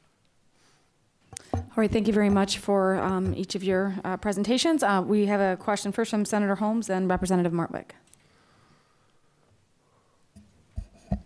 Actually, I think you pretty much came close to answering it. It sort of came to mind when the representative was talking, and by the way, thank you so much for coming, because I think you more than anybody else understand all of the different aspects and everything we need to be looking at. Mm-hmm. But you had mentioned something about derivative markets, and that was part of, as we start calculating how much money comes in, what are most of those derivative markets? What other businesses are spawned because of this? And then when you start calculating the amount of money we're making because of legalizing this, what do those numbers jump from more than just the direct sale of the product? Sure.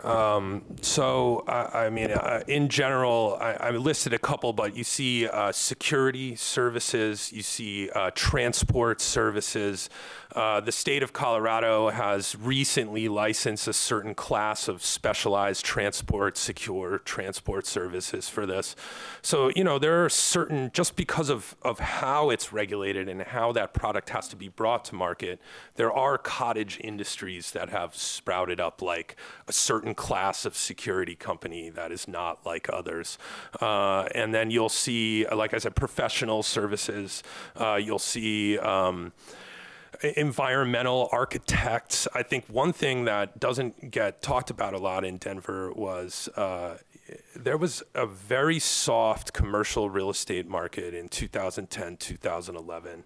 We were just coming out of the recession. I think Colorado was no better off than anybody else coming out of the recession. And there was a lot of vacancy in industrial properties, in Class B and C retail properties. And this industry went in and retrofitted those older, commercial real estate commercial properties, and really did a lot to stimulate demand for commercial real estate at an especially soft time in Denver. You'll also see people in the medical community have taken this as a specialty, and certain doctors know more about this than others. That's another spillover effect of this. And then you see a stimulation for frontline retail staff, and then this is an industry that employs people, and those people buy cars, and they have children, and they send them to school, and so I mean it's really become woven into the economy as another market sector, and it's another market sector that has effects that draws people to the state, and it also causes people to say, you know what, Colorado is not for us. And I think that's something that you have to decide what you want. I think what it's done for us is said, we are a progressive state that is trying to decide a different way to tackle some of these issues that plague everybody. And so we're going to take this tack. And, you know, it's been attractive. Colorado was an attractive state beforehand, so it's hard to decouple those things. But I don't think it's really hurt us. And I'll just add to that. So Mr. Orens is right. The warehouses, the real estate, the construction, tourism, banking. Keep in mind that there are many different software applications and programs to allow for the financial services to be added to this industry, because many bank account and many of the industry participants cannot get bank accounts, deal largely in cash, so that goes with the security piece.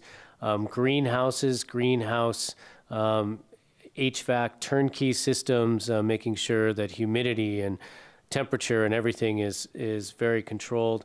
Distribution, depending on the model that you allow here, is another one. So it's not just the cultivators who take the product to the retailers and they sell it. There could be a distribution model that may exist for delivery, again, not just between businesses, but from businesses to consumers. It all depends on what you decide is the right public policy for Illinois. Laboratories and laboratory testing is an enormous market in Colorado. They probably have one of the best margins of anyone, because everyone's got to go to the laboratories to get their product tested before they can go out onto the market. Research and development, as I said before, we passed a research and development license just this past year. We're seeing private companies work on developing formulations and specific medical applications vis-a-vis patches, transdermal patches, vis-a-vis ointments, oils, things that really it's less about the consumption of cannabis and it's more about the medical or research application of a particular ratio of THC and CBD. But you can imagine that the interest in developing the right formula for a particular ailment is something that's also on the horizon as well.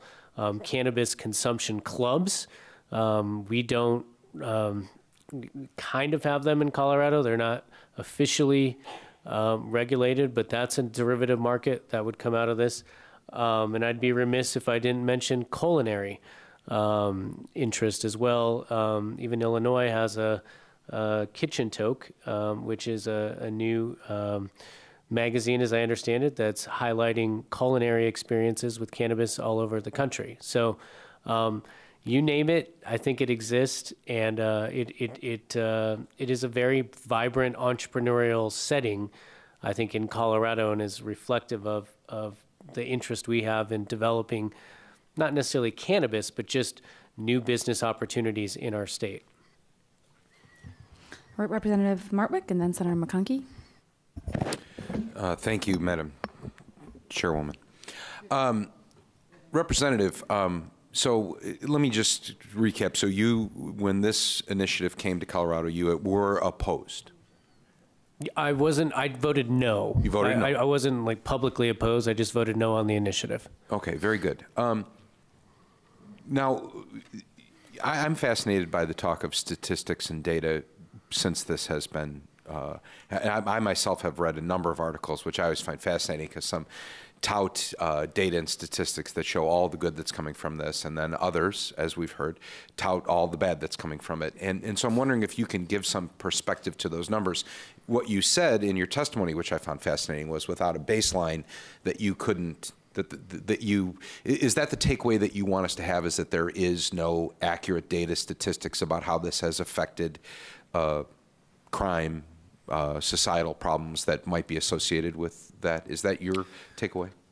The takeaway is this: if you look at data even from 2013, 2014, 2015, that's just not going to be very reliable data, because one, you only have a year or two of measurement. Now that we're in 2017, I think our data is much more reliable. But it would have been reliable from day one if we had some sort of baseline data by which to measure. Now that we've got a few more years of data under us, and we have some baselines, at least trends between years, we have a little bit better understanding of how things are going in Colorado. But I think the bottom line is every state in the union should start collecting this data today. If for no other reason, if it's federal, it becomes federally legal at some point, a state will know what the impact of federal legalization had on their state, given their baseline statistics. So in the face of wildly disparate data that I read from all of these different articles and reports, can you give me a summation of your take on the effect of legalizing recreational marijuana on crime and societal problems? What is your takeaway from what you've seen? So from what I've seen, so in 2015, our public health department did a study of our youth in the state of Colorado. 17,000 youth were asked about a variety of things. We do it every year, including their marijuana use. And we found that there was no statistical difference in pre-marijuana legalization with 2015 data, which is basically 4 out of 5 teenagers do not consume cannabis in the state of Colorado. And I think that data is reliable because, for 2 reasons. One, it was a very large sample size, 17,000 is enormous. But 2, what Mr. Oren said is true not only for cannabis, but I think for alcohol and many other uses, which is 80% of the consumption is done by 20% of the population.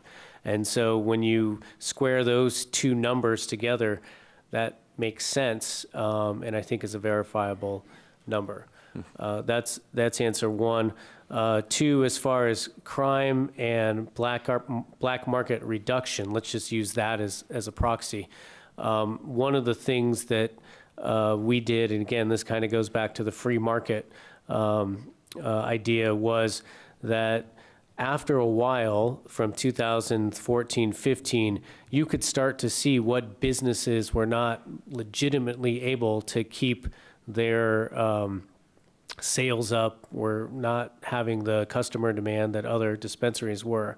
And it not only came to the attention of the market, but it came to the attention of the regulators, because information was starting not to square with, this is a seed to sale tracking system. So if you don't sell it to an end consumer, the obligation is to destroy the product. Well, there started to be some discrepancy in why this information didn't exist. It was shared with the DEA and our drug task force, and essentially there were 5 or 6 raids that came about that shut these places down, and that's exactly as we intended it. So it wasn't just the regulators that were responsible for taking out the black market, but it was in partnership with other law enforcement agencies using the data that, again, was all driven by the free market in the first place. In addition to that, there was a question about, well, what happens when you have the gray market, where you have folks who legitimately have a license but then just decide to divert it completely onto the black market.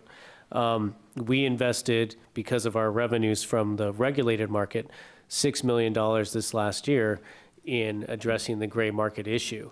So the more sophisticated and more robust your market gets, the easier it is to find those who are not complying with the rules and regulations, and there's resources there that weren't there before. So it's a pretty novel use of taking the money that came from the regulated market to continue to take out the black market, and it has been very successful.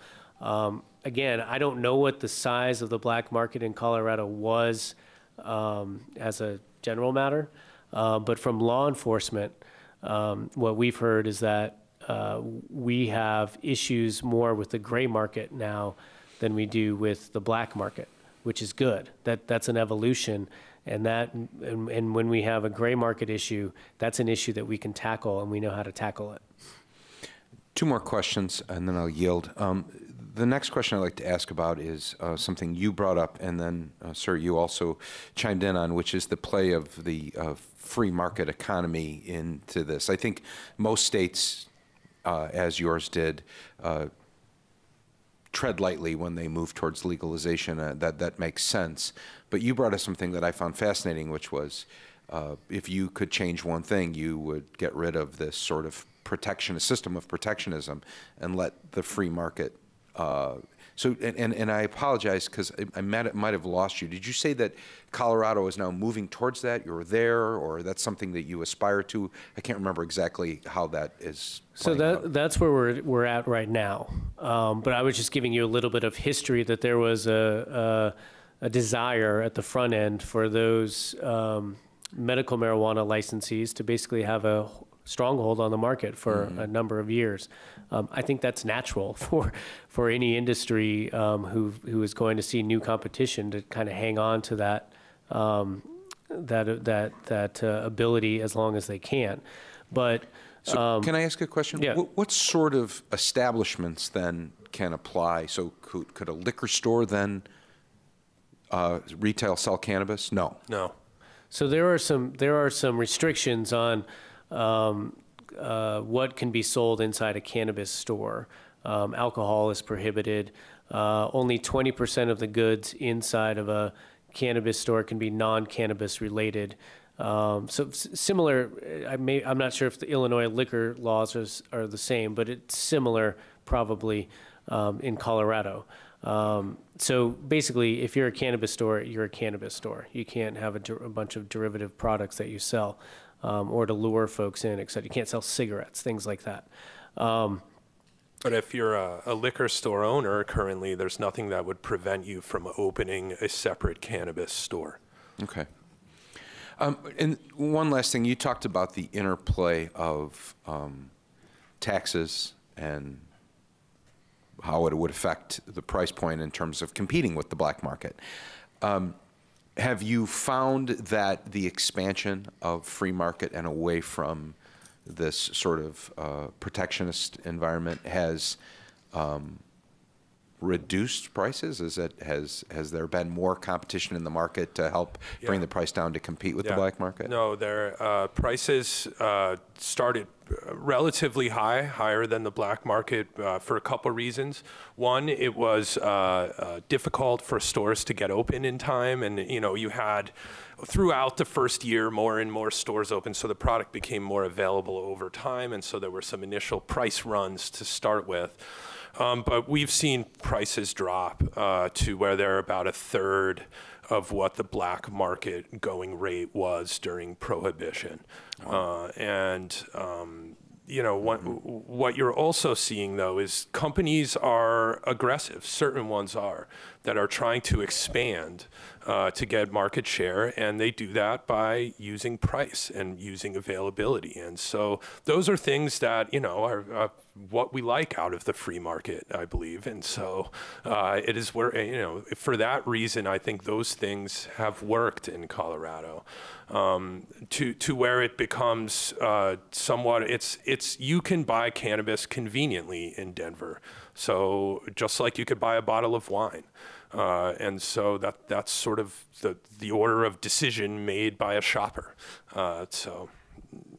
Hey, let me just add one more thing to that, because it has to do with taxation and taxation rates and the intention we had when we set up our tax structure to also incentivize folks to move to the regulated market.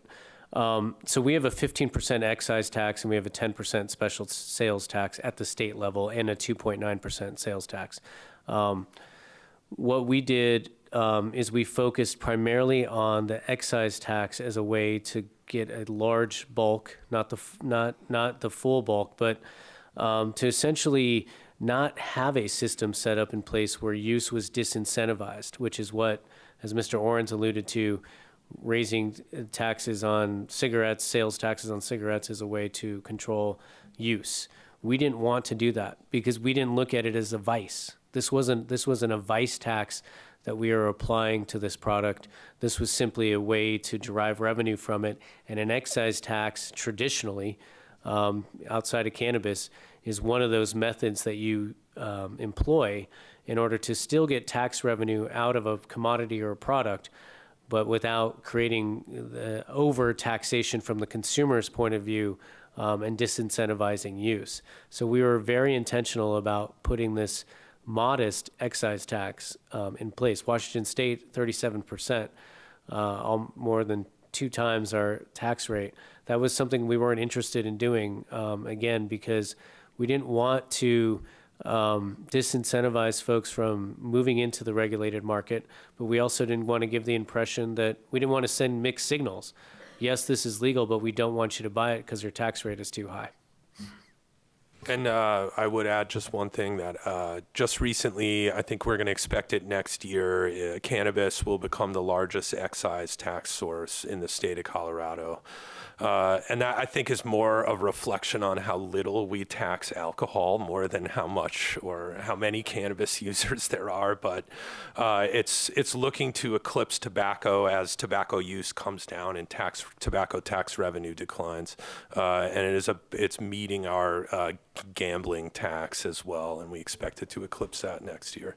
So let me just, sorry, that just raised one extra point, which is the reason that our taxes are set up the way they are, in part, is so that cannabis, the regulation of cannabis, the oversight of cannabis, all pays for itself. Yeah. So there is no general fund subsidy that goes to regulate or do anything about cannabis from the grant programs and the youth prevention programs. That's all paid for by marijuana tax money. And so this is an important point, because many taxpayers say, well, my money is going to, pay for all this stuff, and I don't believe in it and I don't support in it. And the answer is no, it's not a single dime. The only dime that's going to pay for this are people who are purchasing cannabis or cultivating cannabis. Those are the folks who are paying for it. So it is a good point.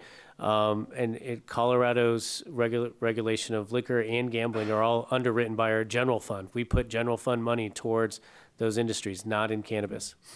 Okay, we have... Thank you, that's all. We have 3 more questioners at this point, Senator McConkey, then Senator Hutchinson, and then Representative Conyers-Ervin.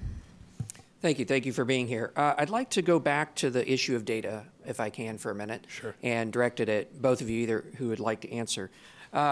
So because we're going through, looking at this through the legislative process, we need to be able to take kind of all of the benefits and costs associated with it that may not be in your average voter's mind when they're, deciding to do this via referendum. And so in looking at that, we need to try to look for as much data as possible. And you've commented about the difficulties of trying to come up with a baseline in regards to usage, and I understand that. However, I am looking at the, I think this is your guys' report, right, from 2016? Yeah. Okay. And in the synopsis, you state, quote, the impact of marijuana legalization on issues such as public health, energy use, public education, enforcement costs, incarceration costs, or worker productivity are not considered in this assessment. Now, my question is why? Because we do have baseline data. I mean, we know how much crime, there was before legalization, and now we know how much there is afterward. We know, how much the costs are in public health and afterward. We know from the data that's come out from Europe in regards to, maybe it's a little easier with socialized medicine, but what the changes have been in regards to healthcare costs. Certainly we should know that with Medicaid. So, whenever I have people who come to me because there's been a bill that's come through, been introduced a couple of times here in the state called Tobacco 21, encouraging us to raise the age at which we allow the sale of tobacco from 18 to 21. And I am inundated with data in regards to public health costs and so forth like that. And it's striking to me that in the, over a number of years, there's nothing in regards to this that has been put forward, and you even have outlined other data, but nothing in regards to this. And I'd like to get some sort of understanding as to why that is. Sure. So that report that you hold there, we put that disclaimer in the executive summary on the first page, as you see, so people can see what it includes and what it doesn't include. That report was made to quantify the jobs that are directly and indirectly related to the cannabis industry, and that's what we laid out to do, and that's what's in that report. And so the jobs and then also the spillover economic activity and the direct economic activity that's supported by cannabis demand.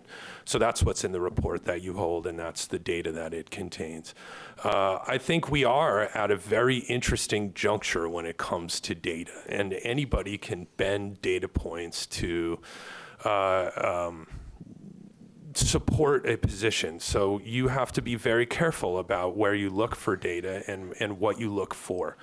I know that Mr. Pabon and myself have seen a report that came from the Colorado Department of Public Safety. It's to date still, to my knowledge, the best source of all these kind of public health data that you're requesting here.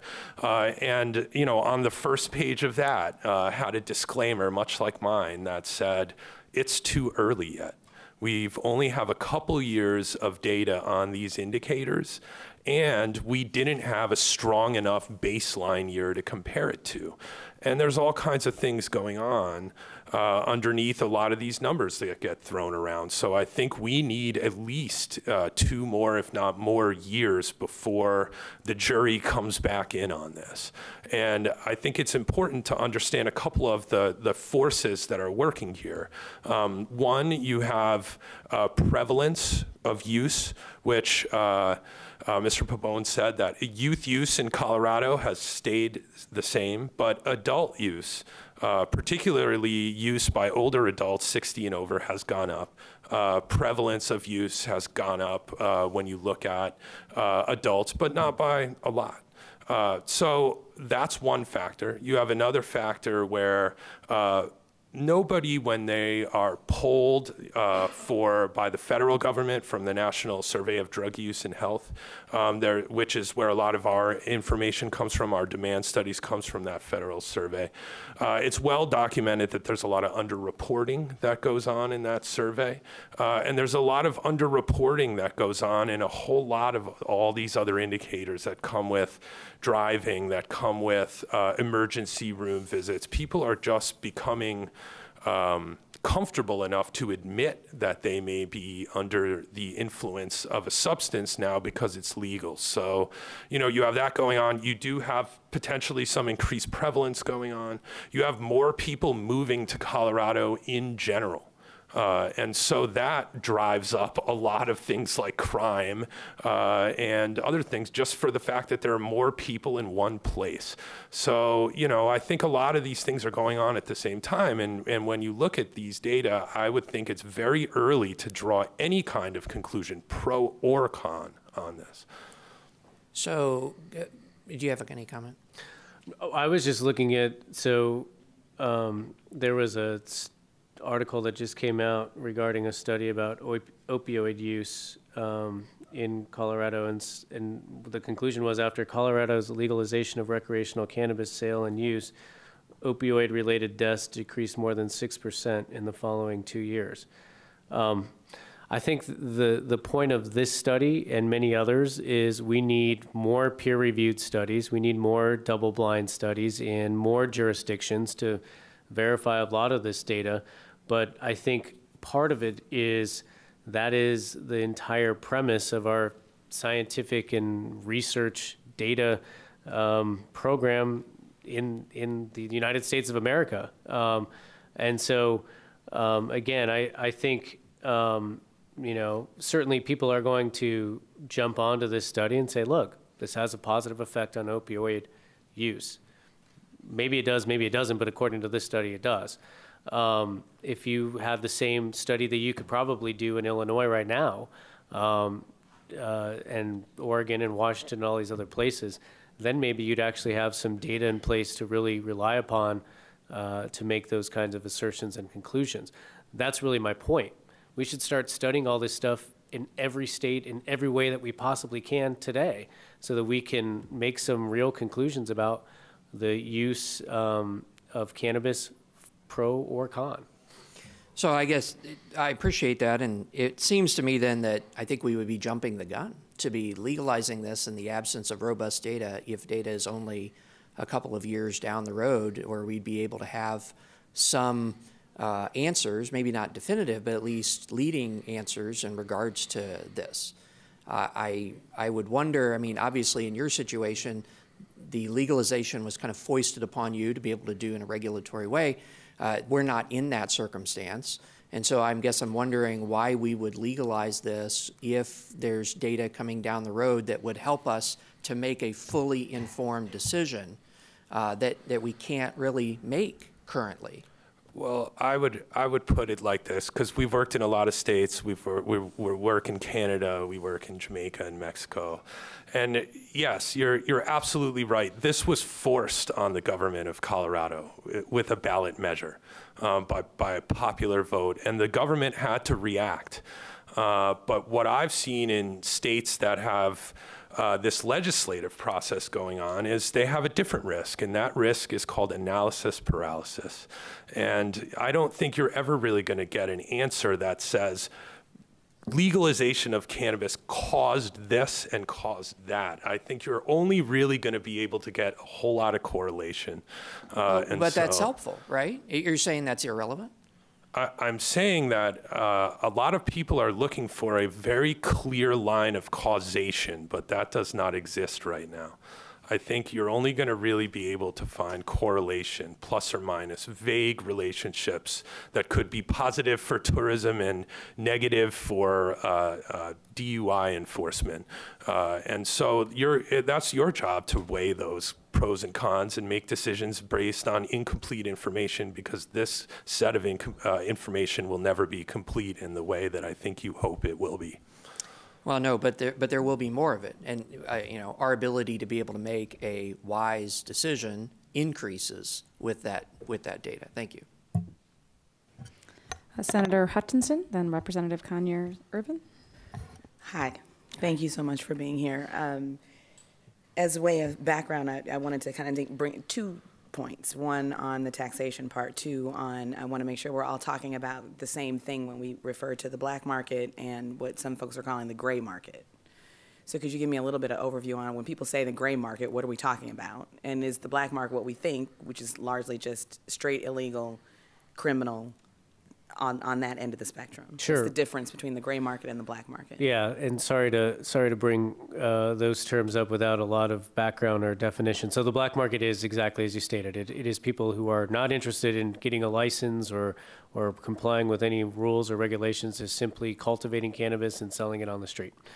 The gray market in Colorado, and again, this may be somewhat unique to Colorado, because we have home grows that are allowed in Colorado under Amendment 64. And essentially, up until this year, you could join up with your friend and your neighbor and your roommate and cultivate up to 24 plants or 100 plants in a given residence in the state of Colorado. And essentially, that was all perfectly allowed. There was no ability for law enforcement to do a whole lot about it. And at that point, if you had 100 plants of marijuana, you could legally grow that. There would be nothing that could be done, a lot that could be done from a law enforcement perspective, and then you could sell it on the black market. And so that's what we call the gray market, where you start out legitimate or legal, and you have your system in place, but you ultimately divert it to... It leaks. Yeah, divert it. Mm-hmm. So when you looked at, now there's a study, I think came out of Colorado in July. That's the one I have just from the Tax Foundation.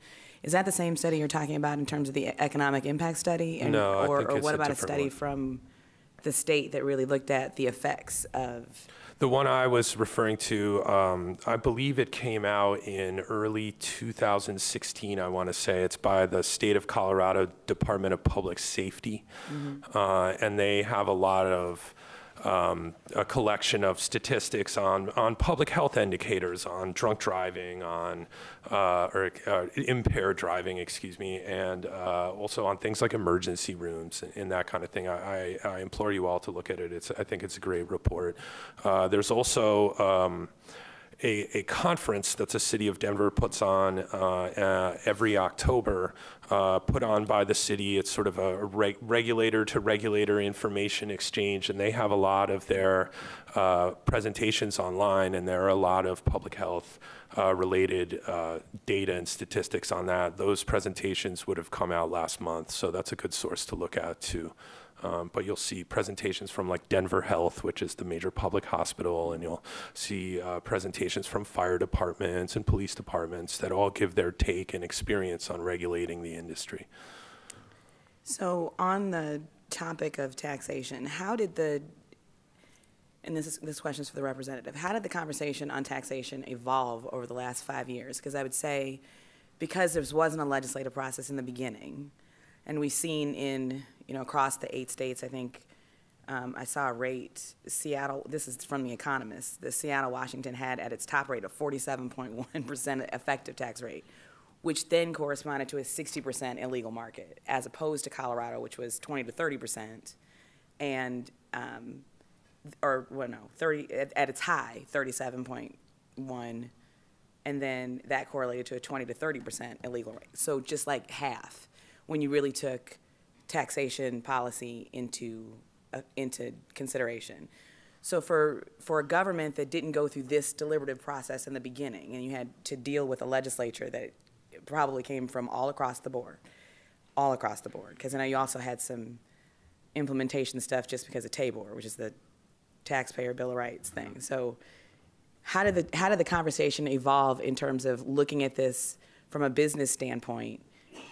When you start off typically talking about it as this is a vice and we can tax as high as we want to, because this is, people come to it like it's going to be the panacea. So when those conversations evolved over the last 5 years, what did you think? Did you guys have in-depth talks about? And this is like from the Finance Committee, from the Appropriations Committee, about how to incentivize business, how to grow the legal job market, and then how to really, as a direct goal of this, to tamp down on the illegal market in and of itself. Because if that's not a goal of this, I don't know how you do an economic impact study without taking into account every police raid is about $500,000 to do every single time you do it. So how did those conversations develop over the time in terms of getting people to understand that this is now, it's a business that's here, and if you drive it out, that has more detrimental effects than trying to figure out how to regulate it in a way that creates smart growth? So I think being the first can cut both ways. So we didn't have, the benefit of these kinds of conversations, as you mentioned. So we were trying to figure out where and we were looking at less about generating revenue for public health projects and youth prevention programs at the front end. We were just making sure that the program essentially paid for itself and that taxpayer money wasn't going to be used to regulate this new product. So we wanted to make sure that we generated enough revenue to basically at least maintain the status quo, because again, we didn't have any projections on sales. We didn't know how much we were actually going to generate in revenue. So we wanted to find the right balance between giving ourselves flexibility to adjust the rate, which we actually just did. We changed our tax structure slightly, but the numbers essentially are the same. With the idea that when you have no data and you want to drive out the black market, and at that point, again, there was no competition. I mean, no one in the state, in the country, were having the conversations that Washington and Colorado were having about this. So in some ways, we got a little. You get the benefit of that. What is the right taxation rate? We basically gave ourselves from 0 to 15% for the excise tax, and 0 to 15% for the sales tax. And we basically put in law that we had the flexibility to change it with a piece of legislation, but we started out with the 15 and the 10. And that, in large part, has remained the same. It hasn't changed a whole lot. And we have seen, as I said before, a significant impact on the black market as a result. So I wish I could say that it was we were very scientific and data focused on it. We got a little lucky on setting those rates where they were at, and it's turned out to be where it should be. The final thing is really a comment, and from the marijuana policy part, if you want to comment on this, I'd appreciate it. It goes back to, again, we keep talking about studies and data and statistics. Right now, there are 46 states and D.C. that have some regulations about cannabis. Is that correct? Like literally 46 states plus D.C. Yeah, if you include all the kind of CBD-only laws, I believe it's almost 50, somewhere around there. Right. Yeah. So adult use of medical is in 8 states. Medical only is in 22 states. CBD only is in 16 states. Decrim, only 1 state. And restrictive states, 3 states.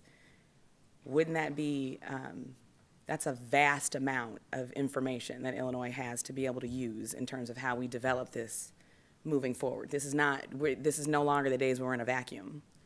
So I would just submit that, and again, I'm putting on half of my National Conference of State Legislatures hat, as well as my state and local taxation task force hat, where we're studying this amongst multiple states, that there is a boatload of information as to things that went right, things that went wrong, how states are adjusting along the way. Yeah.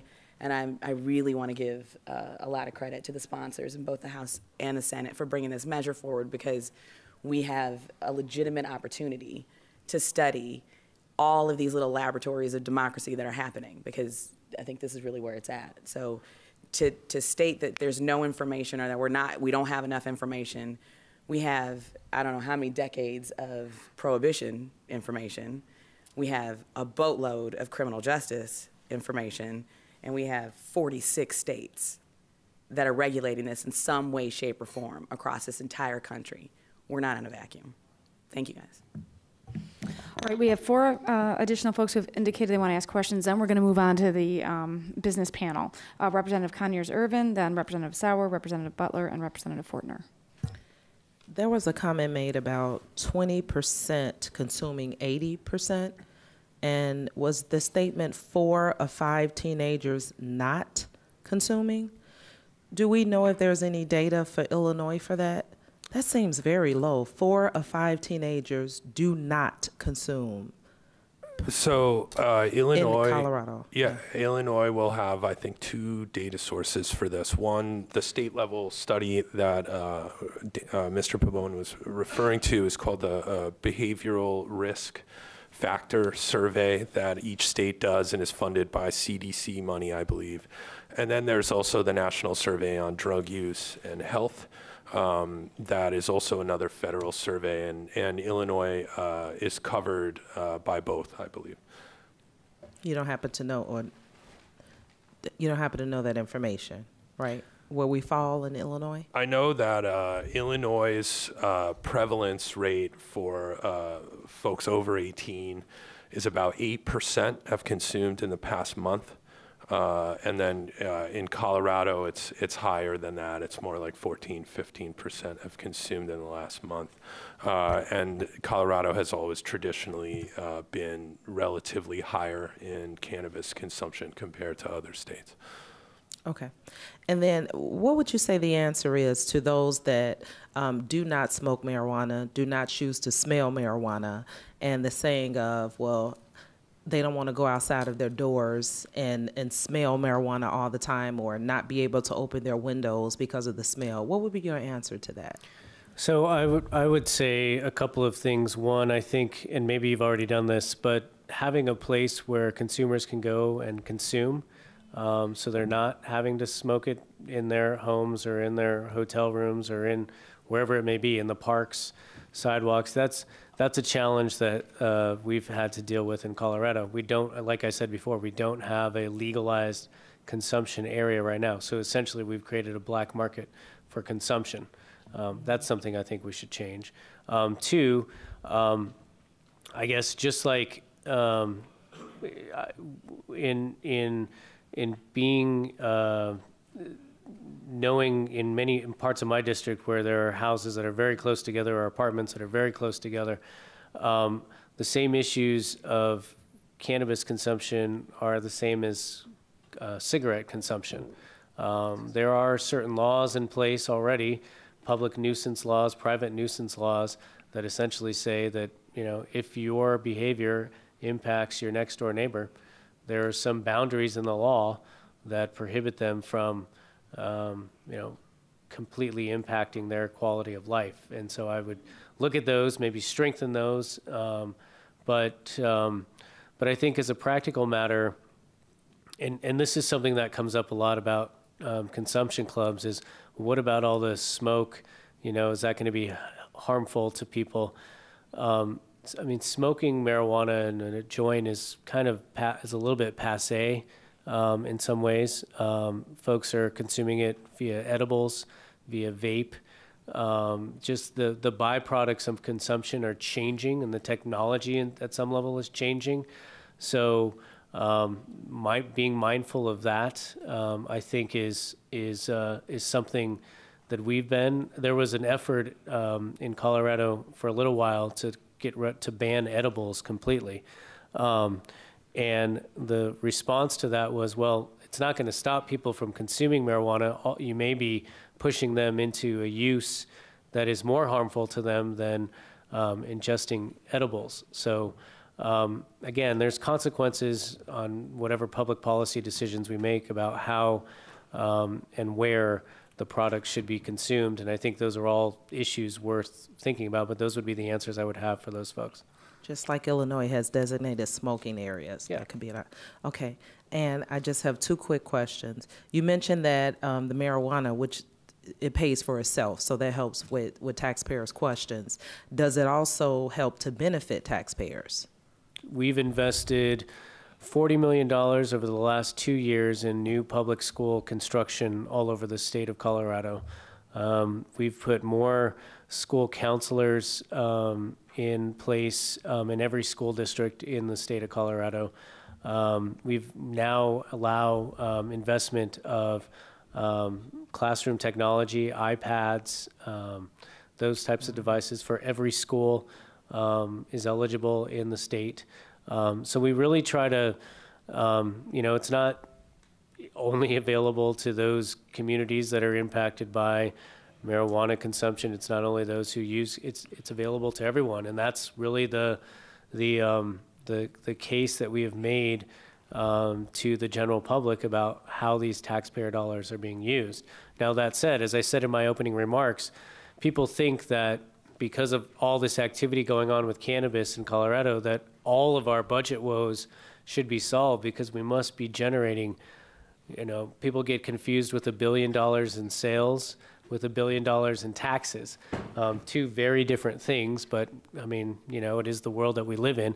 So you spend a lot of time explaining things and why you do things, and we probably have a town hall meeting once a month by some legislator who wants to just explain to their community how do marijuana taxes work? How's this working in our schools and our districts? It's an ongoing education. We put $15 million in a public health campaign about cannabis smoking, as well as $7 million in a youth use campaign. So both to cannabis users who are new to Colorado or using it for the first time. It's called the Good to Know campaign. It basically says, you know, go slow. For youth users, it basically says this can have impact on the developing brain in the language that teenagers and middle schoolers can appreciate. And I think that's in part why we've seen not a lot of statistical increase in youth use, because we've invested in these education programs on the front end.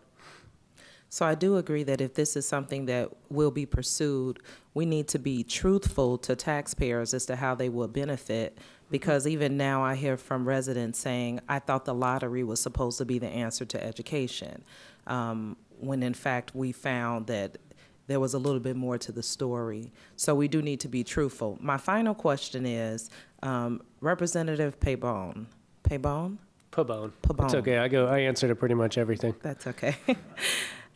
You mentioned that you have a son, 5 years old. Mm-hmm. So I want you to, this final statement, to speak as a parent. 5 years later, what is your stance on the legalization of marijuana as a parent? As a parent, I think that this is a good thing for the people of Colorado who are age 18 or 21 or older.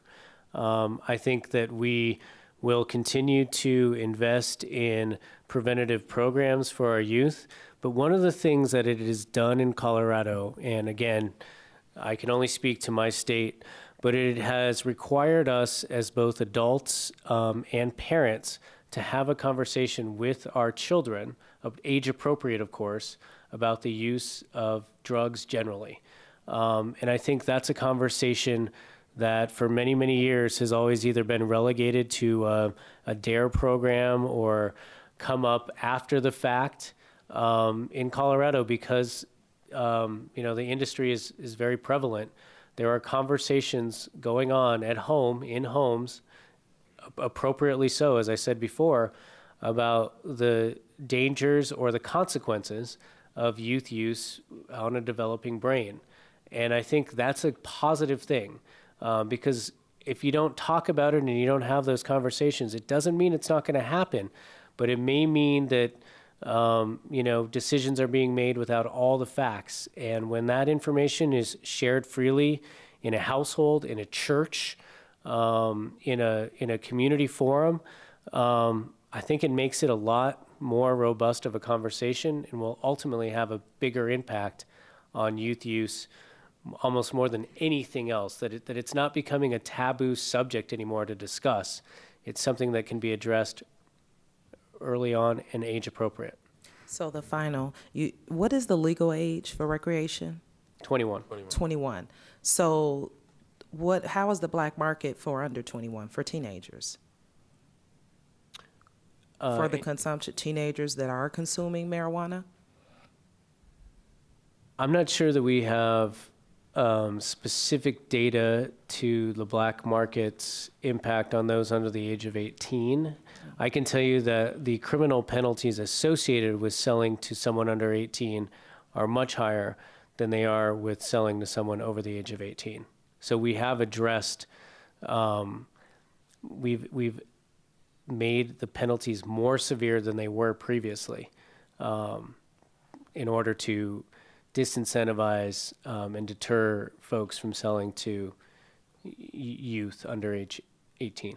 And I just to add quickly on that, I think you could look at, the only thing we really have targeted to that is you look at youth use in general, and that hasn't really notably gone up. I think it's been statistically unchanged just the way the last survey came out. So we don't have anything that really specifically tracks that question. And I did look at the data from the federal survey that he referenced from the Federal Health Department, and 36% of teens in Illinois say that they've ever tried marijuana compared to 39% nationally, just so you have that statistic. Okay, it's Representative Sauer, then Butler and Fortner, and then we'll move on to our next panel. Thank you, Madam Chair. And thank you, Representative, for coming. I appreciate your candor and your honesty in addressing the pros and the cons on this topic as we weigh it. I have two quick questions. The first, as a University of Denver alumni, are we going to win the NCAA hockey championship again next year? I hope so. Good. I like you already. Second, in all seriousness, Senator Hutchinson had mentioned this prior. 25 years ago, as you're very familiar, I was actually, one of my first jobs was as an intern in the Colorado Capitol. And Tabor was passed 25 years ago as an initiative, the Taxpayer Bill of Rights. And the question that I have is, did that come into account, do you think, for voters, as the Taxpayer Bill of Rights had capped, the growth of government and spending and taxation for local governments to determine the increases in their taxes at every level? Do you think that that had an impact on the decision to go towards recreational marijuana and the revenues associated? I think that would probably be a bit of a stretch, and here's why. I think most voters in the state of Colorado are still struggle with what Tabor is and what Tabor does. And it wasn't, I can just say this, it wasn't a large part of the campaign in any way whatsoever. The main focus of the campaign was we should regulate marijuana like alcohol. And that was the primary back and forth that existed.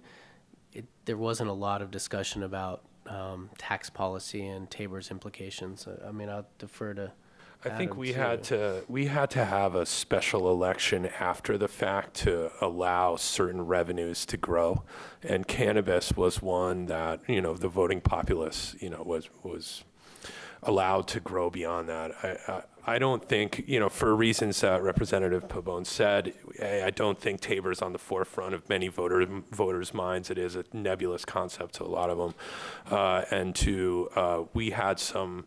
And I don't know the specific details, but we did have to have some kind of elections after the fact specific to tax rates that I believe de-Taborized cannabis revenue. De-Bruced. Yeah. Well, thank you for that, because I know one of the things that we talk about in Illinois, and every state's unique, as Senator Hutchinson said as well, we've got little laboratories of democracy.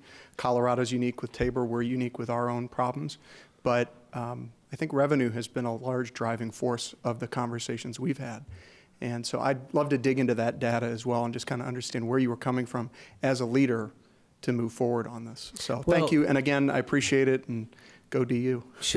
Well, and that said, I mean, I think any product that, or any new tax revenue that can be generated, but what won't cost the ultimate taxpayer much, if anything, is going to be popular amongst the electorate. So I think for those who were thinking about this from the point of view of, well, you know, I don't think that it's that harmful of a substance, and by the way, I don't use it, but if it's going to create more tax revenue for the state of Colorado, on balance, I think it's a good proposal. I think there are those who made that calculation, and I think that's true of virtually, again, this is beyond cannabis, but, you know, anytime you see that there might be an investment, because again, we talked a lot about the reconstruction of school buildings in Colorado. So folks said, hey, if we're going to build more schools or renovate schools and it's not going to cost me anything, and, you know, I'm ambivalent at best about the dangers of marijuana, I'll vote for it. I think all those things probably played a role in our conversation. I appreciate that. I just kind of in knowing a little bit about Colorado, and thank you for bringing it up. I know that schools and the growth and population and a lot of people moving into the state has created an upward momentum in the need for spending. And so it's interesting to hear, you know, the need for revenue was obviously there. Government caps were in place through voter initiatives, and I'm just trying to square that circle. So thank you very much. Yeah. Appreciate you being Question. here. Representative Butler? Thank you, Madam Chair and gentlemen. Thank you both for sitting through this. I have questions for both of you. Mr. Orens, and I apologize if you did throw these out earlier, but you said it was $1.3 billion in purchases last year in 2016. In calendar year 2016. And how many purchases was that for $1.3 billion? Do you know? Oh, I've never really done the math, but I think an average transaction at one of these facilities is somewhere between like $50 and $80. So you can use those numbers to pencil it out.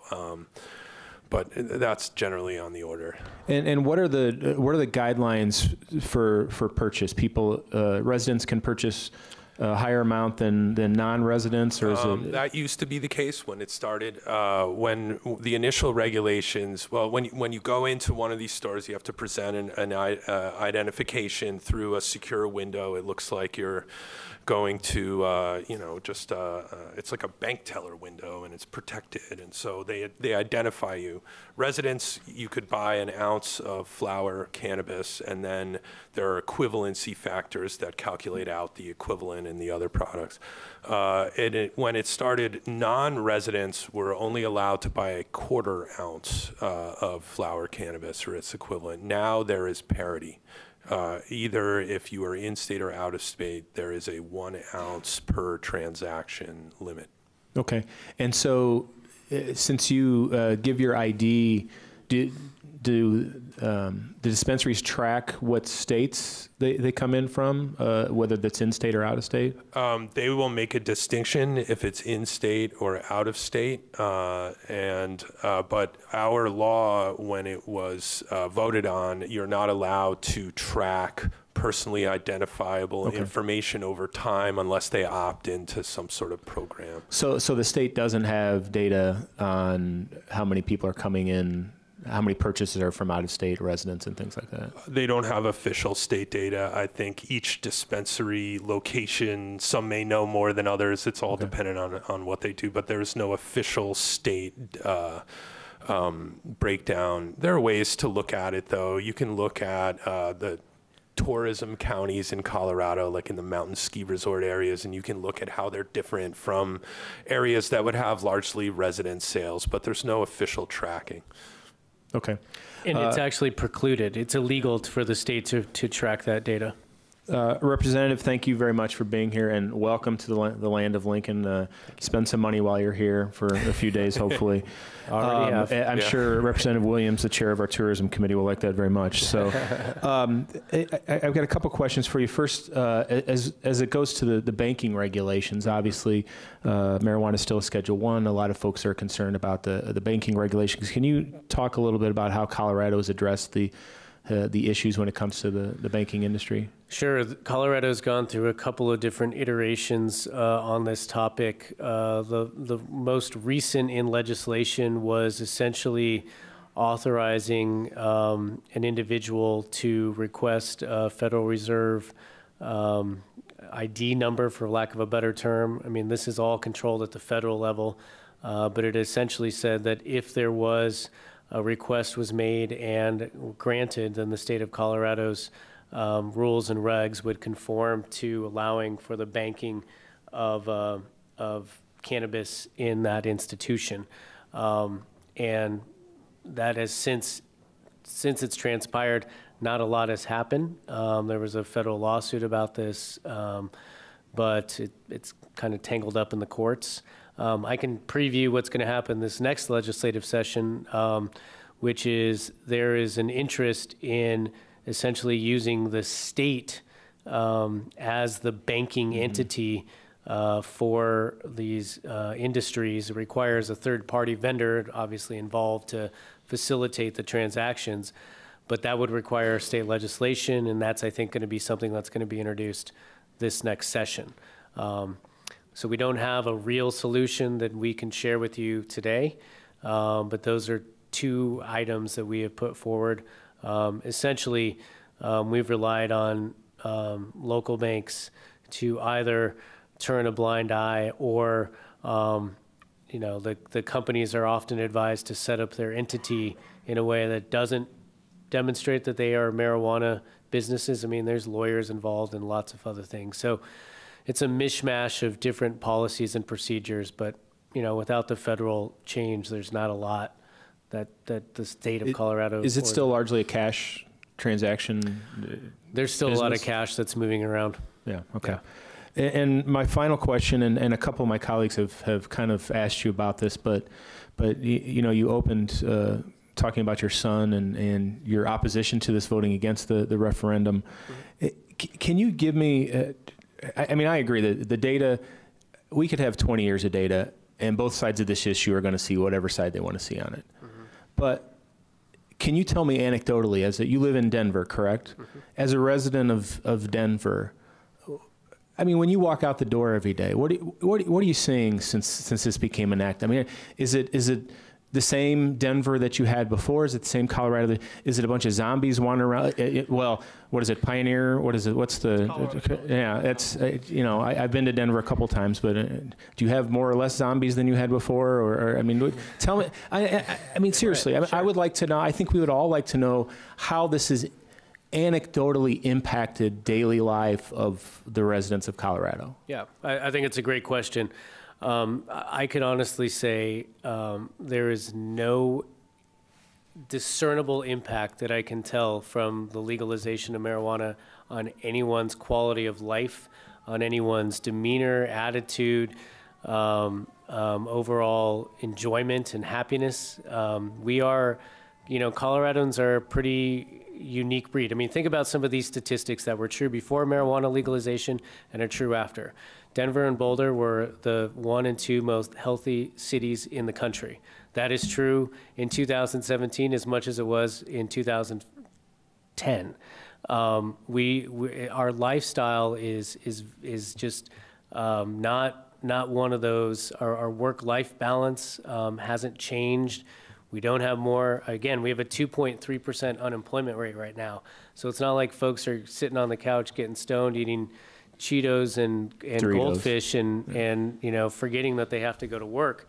We can't employ enough people. Our biggest challenge right now is there's not enough people. We're paying, $18, $20 an hour for day laborers that, would have been, $14 or $15, just 2 years ago. Every economic indicator in the state, from real estate values to income levels to higher education attainment, has only gone up since the legalization. So, again, if we want to just play with data, you could say, wow, marijuana really turned Colorado into a panacea of goodness. And we know that that's not true, because all these things generally were, true beforehand. What I can tell you, though, is, again, both conversations about cannabis use are much more prevalent, and I think that's a good thing. Two, the concept of your neighborhood drug dealer or back alley drug exchange is kind of laughable. I mean, I'm not saying there's not crime. I'm not saying that there aren't bad things going on, but as related to marijuana drug sales, it doesn't happen. And I also think that's a good thing. More resources are being put towards community policing and all these other things. So, again, I'm a little biased. I'm from Colorado. I'm a representative of the state by definition. But I think if you ask the governor and folks on both sides of the aisle how they feel, they'd really say it's much ado about nothing. But that doesn't stop, 6 cameras coming into a legislative committee room, and we have the same experience in Colorado. The top 3 stories in the Denver Post are the Denver Broncos, not so much anymore, but the weather and marijuana. Those are the top 3 stories that are looked at by users of our local newspaper. So it's interesting to people. It's an interesting topic. People like to talk about it, but it doesn't mean that all the good or all the bad. You got to come out and visit and see for yourself. Well, my nephew just moved there from Chicago to Denver, so we love tourism too. And I would recommend that if you could, go see a licensed facility, go see one here in Illinois, so you can see. I have the unique distinction of being the only member of the House who has 2 cultivation centers in their district, as well as I live in Springfield, which has 2 dispensaries. So yeah. Yeah, and they're impressive facilities. I'll second that as a resident. I think major complaints in Denver are that rent is too high. It's hard to buy a house. There's traffic. And really, as an everyday person walking around the streets in downtown to my office to go grocery shopping, you just don't see much. You see the stores here and there. Some would say there's too many. But different cities do their land use and zoning in different ways, and that's about it. They're kind of like liquor stores right now, and that's just how it's manifested itself. So it's as good a place to live as ever, in my opinion.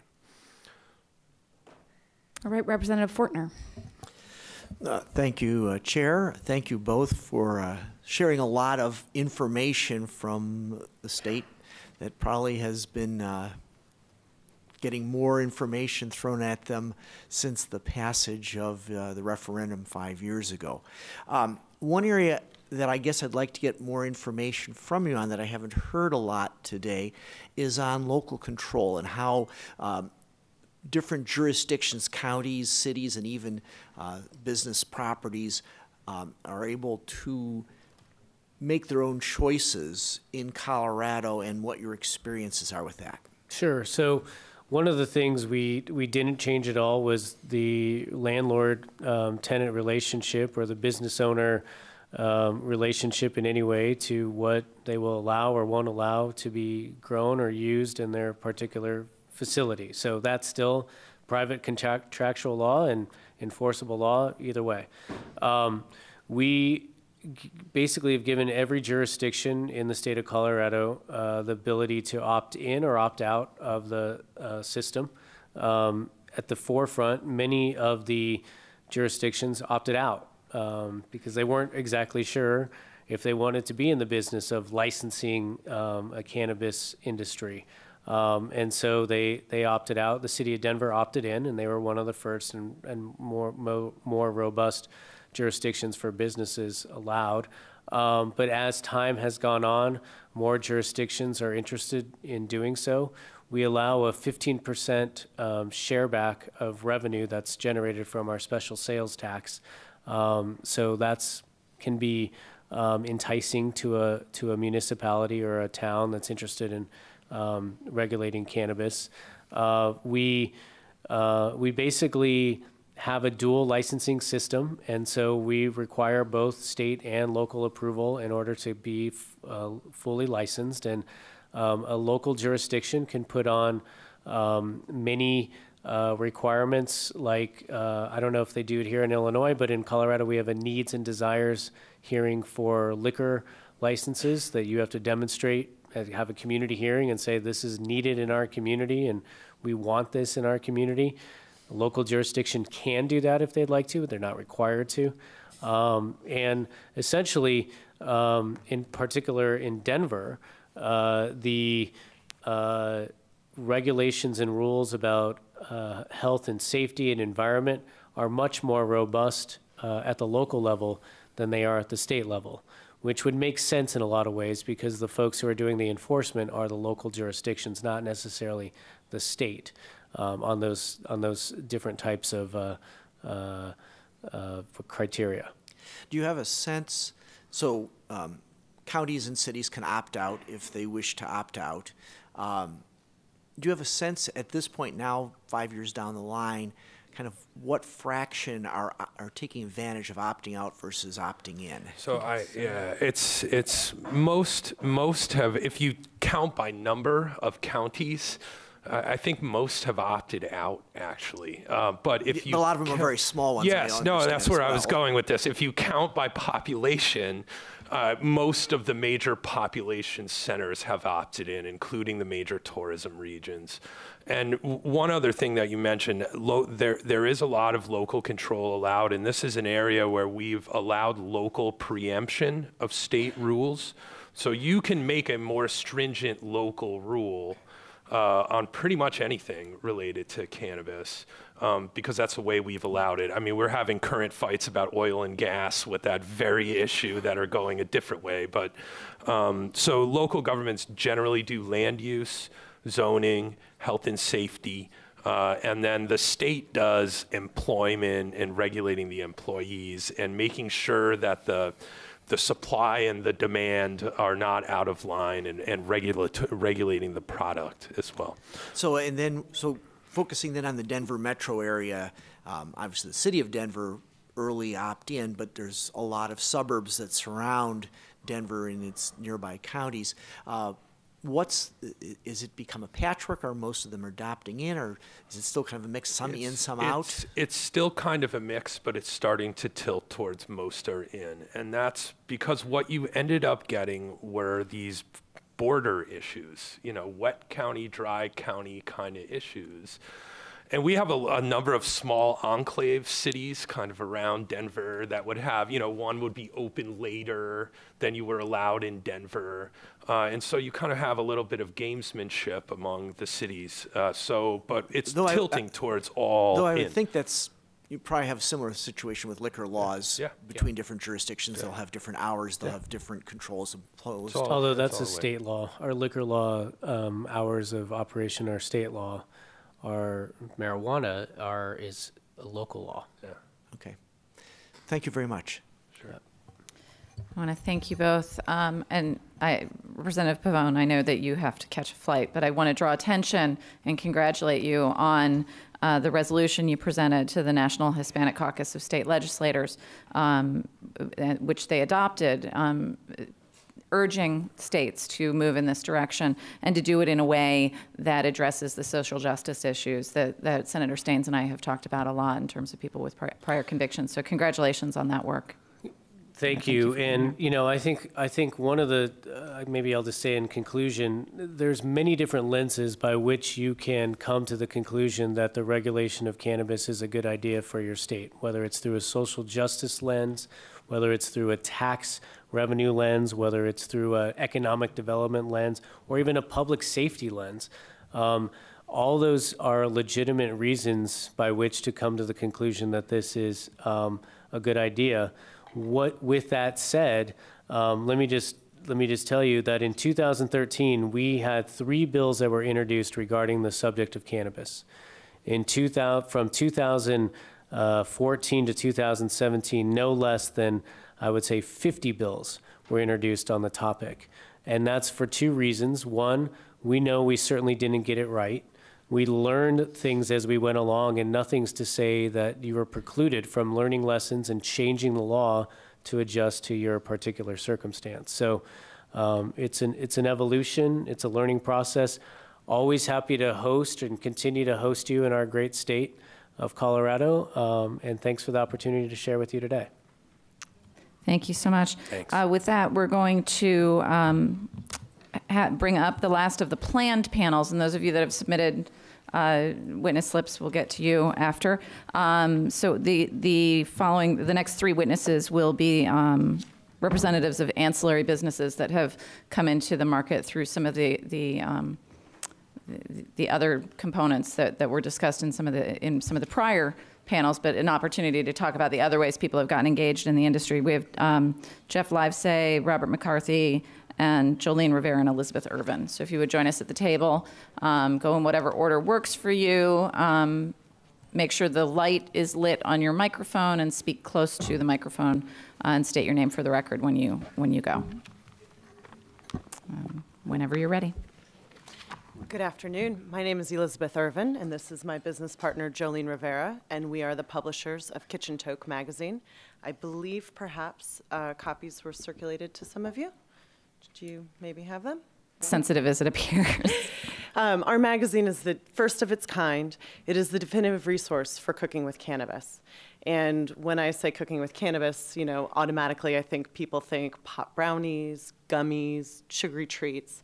And what we're doing is we are presenting cannabis as a high quality product that is able to be integrated into food in more of a holistic way than just sweets. The way we came about publishing this magazine was actually through another project that we work on. We produce a magazine for the restaurant industry, for chefs, and it requires us to speak to purveyors, chefs, restaurant owners on a regular basis. And in these conversations, the cannabis word kept coming up. And we're like, well, that's interesting. We know people consume edibles, and we heard it again and again to a point where we decided collectively we need to step back and we need to understand the role cannabis is starting to play in the food space. And through a year's worth of due diligence, attending conferences, talking to edibles manufacturers and chefs, we learned that there was a migration of traditional food professionals moving over to the cannabis space to produce either edibles or to host recreational supper club dinners. And in this research, we found that there's a new consumer emerging in the cannabis space. The age range is kind of a widespread, 35 to 65 years old, and they are seeking out a higher level, more sophisticated experience with cannabis. So we put on our entrepreneurial hats and we said, all right, well, what can we do within our wheelhouse? We are experts at producing high quality food reporting and beautiful design. How can we fill the need of this new discerning consumer? And so we produced Kitchen Toke magazine to debunk the myths about cooking and consuming cannabis, and we are providing a sophisticated experience for that consumer.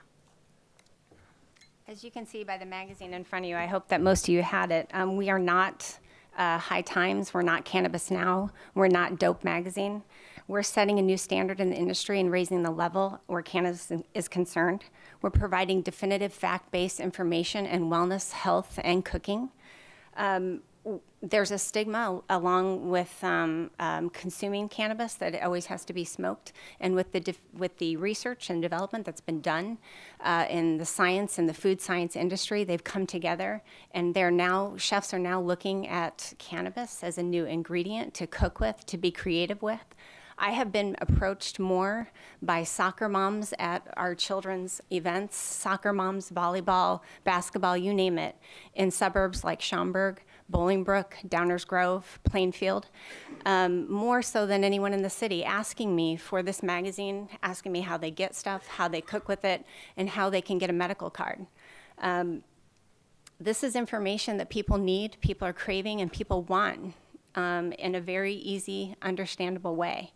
And in this year alone, we've spent on this one magazine a little over $100,000 in producing it, and we plan to do this 4 times a year. And in doing that, we've had to travel to the other 7 or 8 states that are legal and employ those people. And we are spending our money in travel, hotels, restaurants, cabs, printers, photographers, studios, all jobs and money that I would like to see come back to Illinois. We're, by building this magazine, we're helping to build the infrastructure in the cannabis industry, and that can go along with financial services, contractors, security, events, technology, marketing, legal, consulting, science, media, professional services like legals and accounting, to HVAC systems for grow facilities. There's so many ways that we can help build the infrastructure. It's already happening here.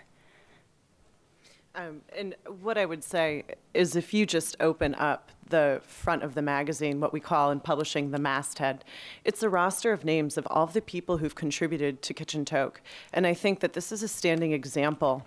There are almost 35, 40 names. These are people that we've employed and that are reaping the direct positive economic impact of the cannabis industry. And I think that if we choose to recreationally legalize it in the state of Illinois, those individuals will be Illinois residents. And all of which are being employed and paid without ever touching the plant. Thank you. Let us know if you have any questions. All right, thank you. My name's Jeff Livesey from Champaign, Illinois, traditional CPA firm. Past 20 years, I've been involved in large agriculture, mostly through pension funds, that included greenhouse crops. So in 2015, when this kicked off in Illinois, I started receiving referrals and calls about consulting, setting up financial statements, investor reporting, you name it, for those cultivators. Wasn't sure I wanted to get in the industry, never saw myself getting in the industry, but due to a long due diligence process, what I had found is those that were involved were probably cleaner than most of my other clients I've had in the past 20 years because they know the eyes are upon them. They need to be transparent, compliant.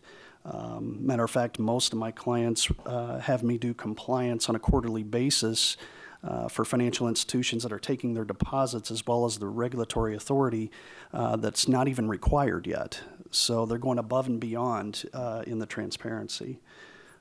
As far as economic impact, it's pretty obvious. It's benefited my firm quite tremendously with additional hires, additional physical space.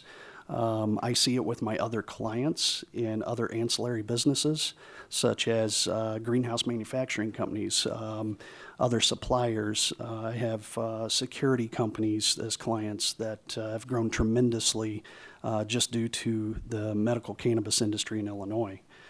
So it's been a big impact. Obviously, the biggest hurdle is the banking and the stigma involved. Stigma, we got over that hurdle at our own firm with the due diligence process. Obviously, there's a lot of growth to be had in Illinois. You got to be careful. So with any new industry, I think there's smart money and there's not so smart money. So you got to be careful in that diligence process, who you work with. But as long as that's taken care of, I've been extremely happy with my clients, and they're some of the cleanest ones I've worked with.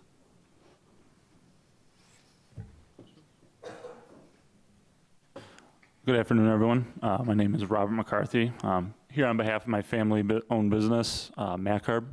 MacArb is a beverage and industrial gas supplier headquartered in Elgin, Illinois, with multiple distribution facilities.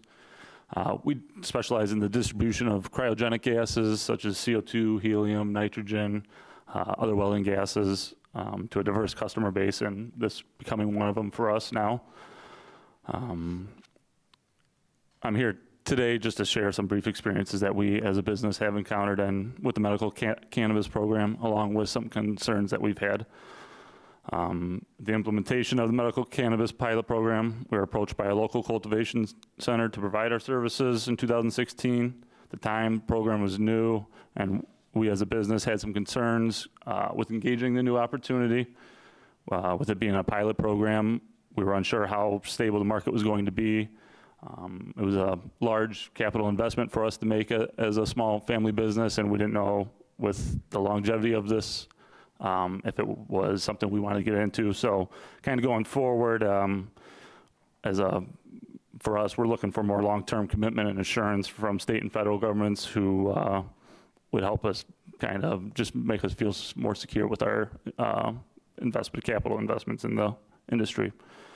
Also hesitant with our name being attached to the industry just for the fact the program being new may have left opportunities for situations to possibly tarnish our reputation as a business, but kind of after investigating into the whole new program, seeing the regulations applied to it and the professionalism handled by all these the operation that we were dealing with, we felt comfortable engaging in it.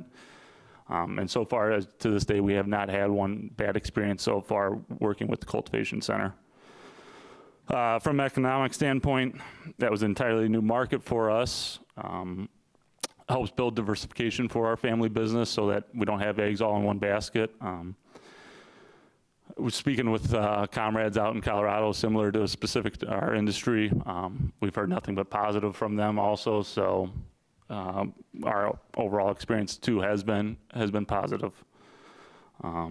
Experience and with the workforce in our industry, kind of a more skilled, higher paying employee, which are required to handle cryogenic gases. So with the growth of this market helps bring, we feel, more opportunities for the state of Illinois and its workforce. So overall, we've had a very good experience with the industry so far. Thank you all. Are there questions for this panel? Representative Tepeti. Thank you, Madam Chair, and thank you to the panel for coming this morning. I'm sure that you heard the testimony a little earlier from the earlier panel talking about the need to have a baseline of information available before we make a final decision. Do you recall that testimony? Do you recall hearing that? Yeah. What would you suggest as a panel as to what type of baseline information would be helpful in making the right decision as far as which way the legislature needs to be thinking it should move on this topic? I think it's important to consider the people that you're not hearing from. Let me hear you a little bit closer. I think it would be important to consider some people that you're probably not hearing from. Who do you mean by that? To be honest with you, I was surprised to be at a kid's soccer game and have a mother approach me about our magazine to say, how can I get it? How can I get edibles? How can I tell me about microdosing? Tell me what that means. Tell me the information around it. Can I consume this and can I consume that? Will I be high all day? Will I, the information that's missing out there, the information that's needed out there, and the people who are actually wanting the information are shy about asking for it. Thank you for that. Gentlemen, do you want to add anything?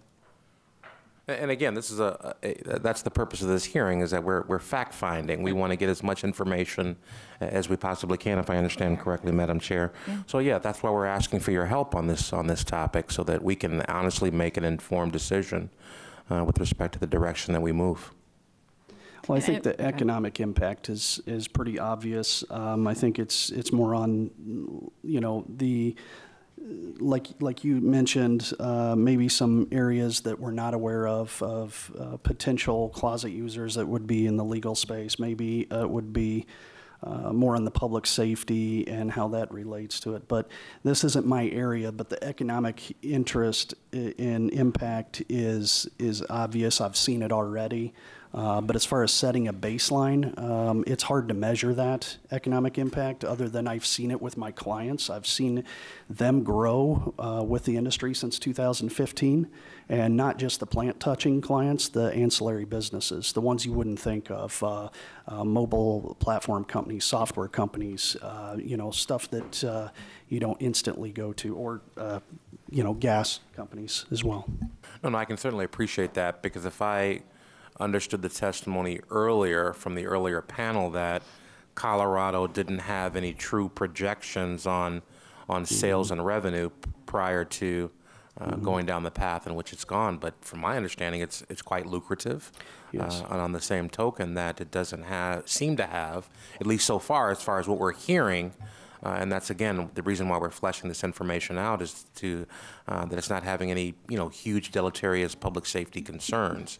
I do know there are some objectors, obviously, and I look forward to hearing from them as well. But thank you, gentlemen, for your input. I think one of the other things that's important to consider are the barriers to entry if you would like to have a business in the ancillary or in the active cannabis space. We're fortunate because we do have an established business to help us fund this project. However, I would say our attorney and our accountant are definitely feeling positive economic impact, but to be a small business owner entering this space, you need to make a significant financial investment in having the correct information and to make sure that you are compliant, and finding those rules on the varying spaces that ancillary services, you know, are a part of isn't necessarily easy. And a lot of the time your teams are building these and fact-finding from scratch. And thank you for that. Thank you. Are there other questions for this panel?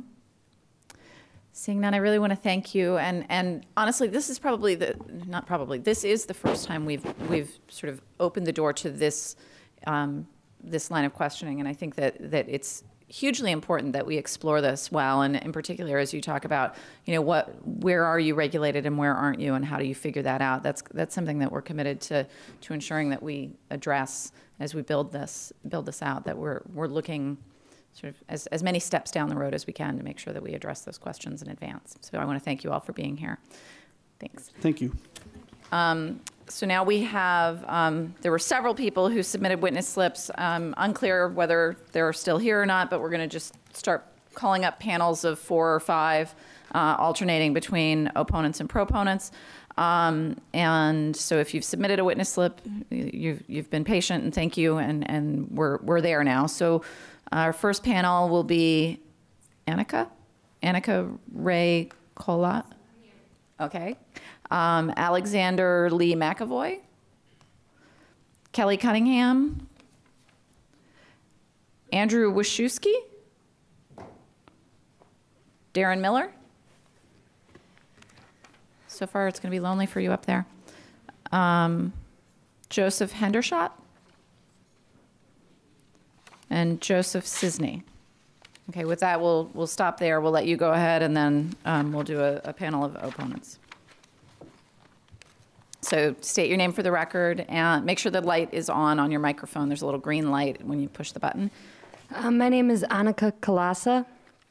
I am an attorney, if that gives my opinion any more weight. So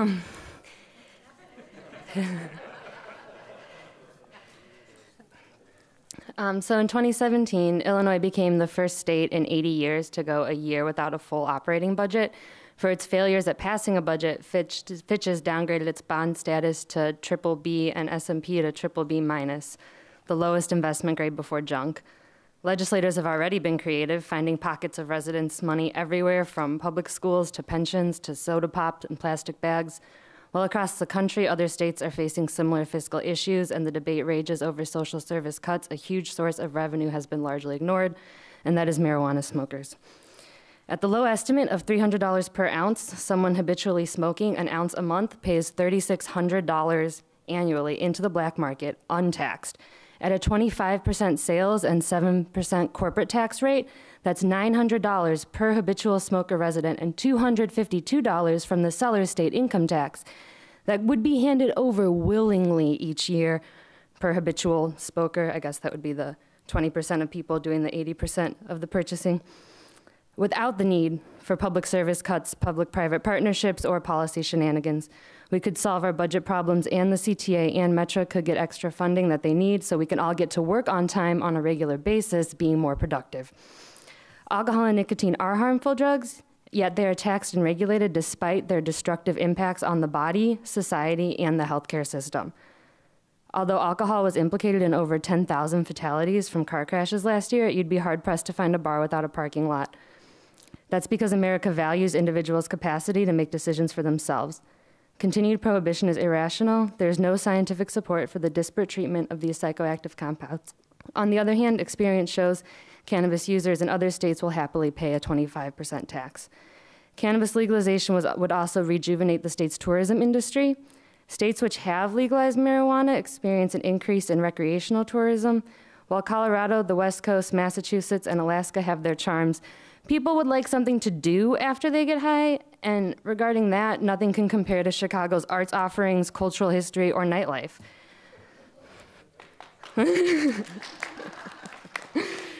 A novel intoxicant reliably regulated would encourage a wave of visitors from all of the surrounding states, provided we do it first. I know someone's already mentioned there's a Michigan initiative to legalize recreational marijuana that seems like it'll be on a voter referendum in 2018. Since 2014, Colorado has made over $500 million from taxes on recreational and medical marijuana sales. Mere decriminalization could save Illinois $235 million per year, suggested a Harvard professor in February 2010, based on reduced police, prosecutorial, judicial, and correctional resources directed towards offenders. That money might have been flying down a black hole anyway. As current President Donald Trump himself explained in 1990, we're losing badly the war on drugs. You have to legalize drugs to win that war. You have to take the profit away from these drug czars.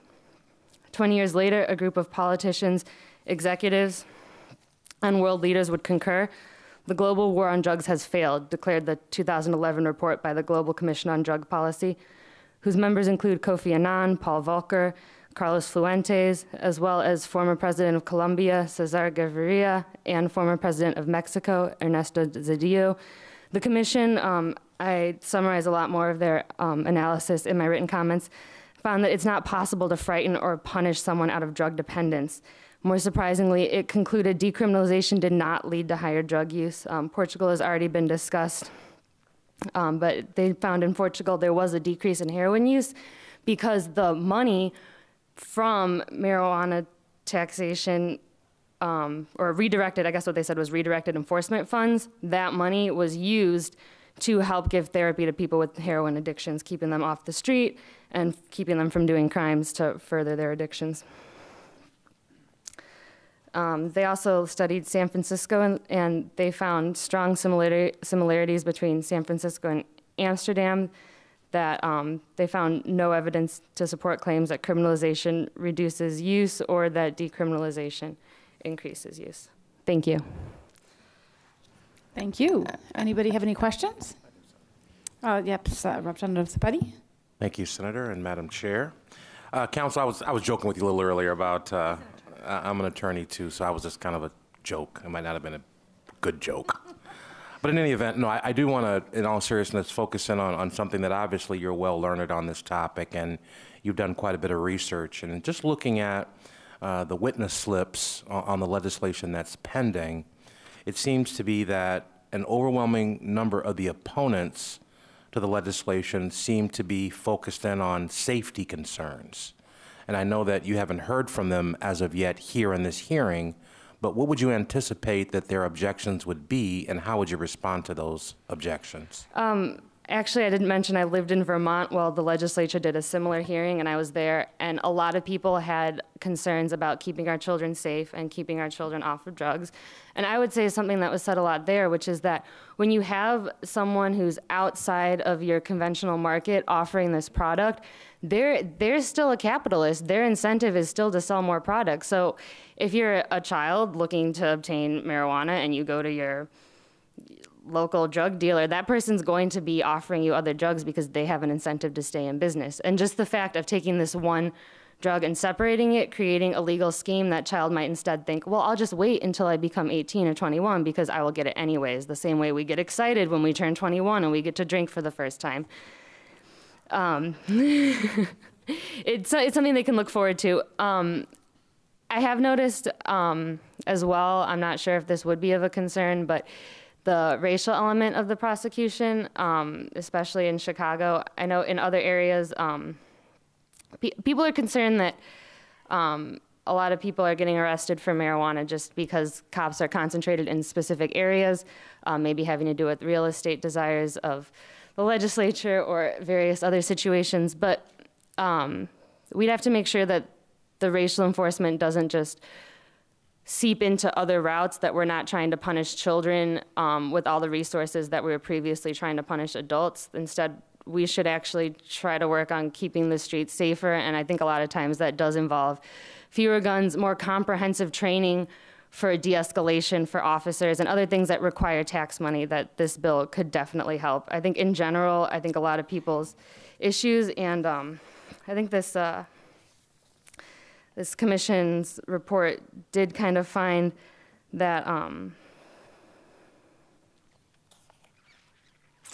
that prohibitive drug laws, they're like a Band-Aid for insufficient social services. The reasons that people go into trying drugs in the first place have more to do with fashion, peer influence, social and economic context, or social marginalization, emotional problems, and those are all things that more tax money would be useful in addressing.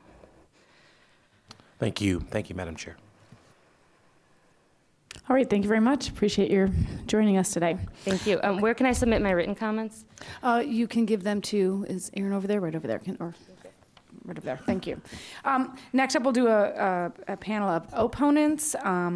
Barbara Denecker, and I apologize if I mispronounce names, Barbara Denecker, Wyatt Havart, Teresa Collins, Geraldine Kuchman, Thomas Turek, Andy Duran. Is anybody, any of that group here wanting to testify? Not seeing anybody. I'll go on to the next group. Kurt Lowenberg, Tim McInerney, Stacy Higdon, Tom Britton, or Aaron Weiner.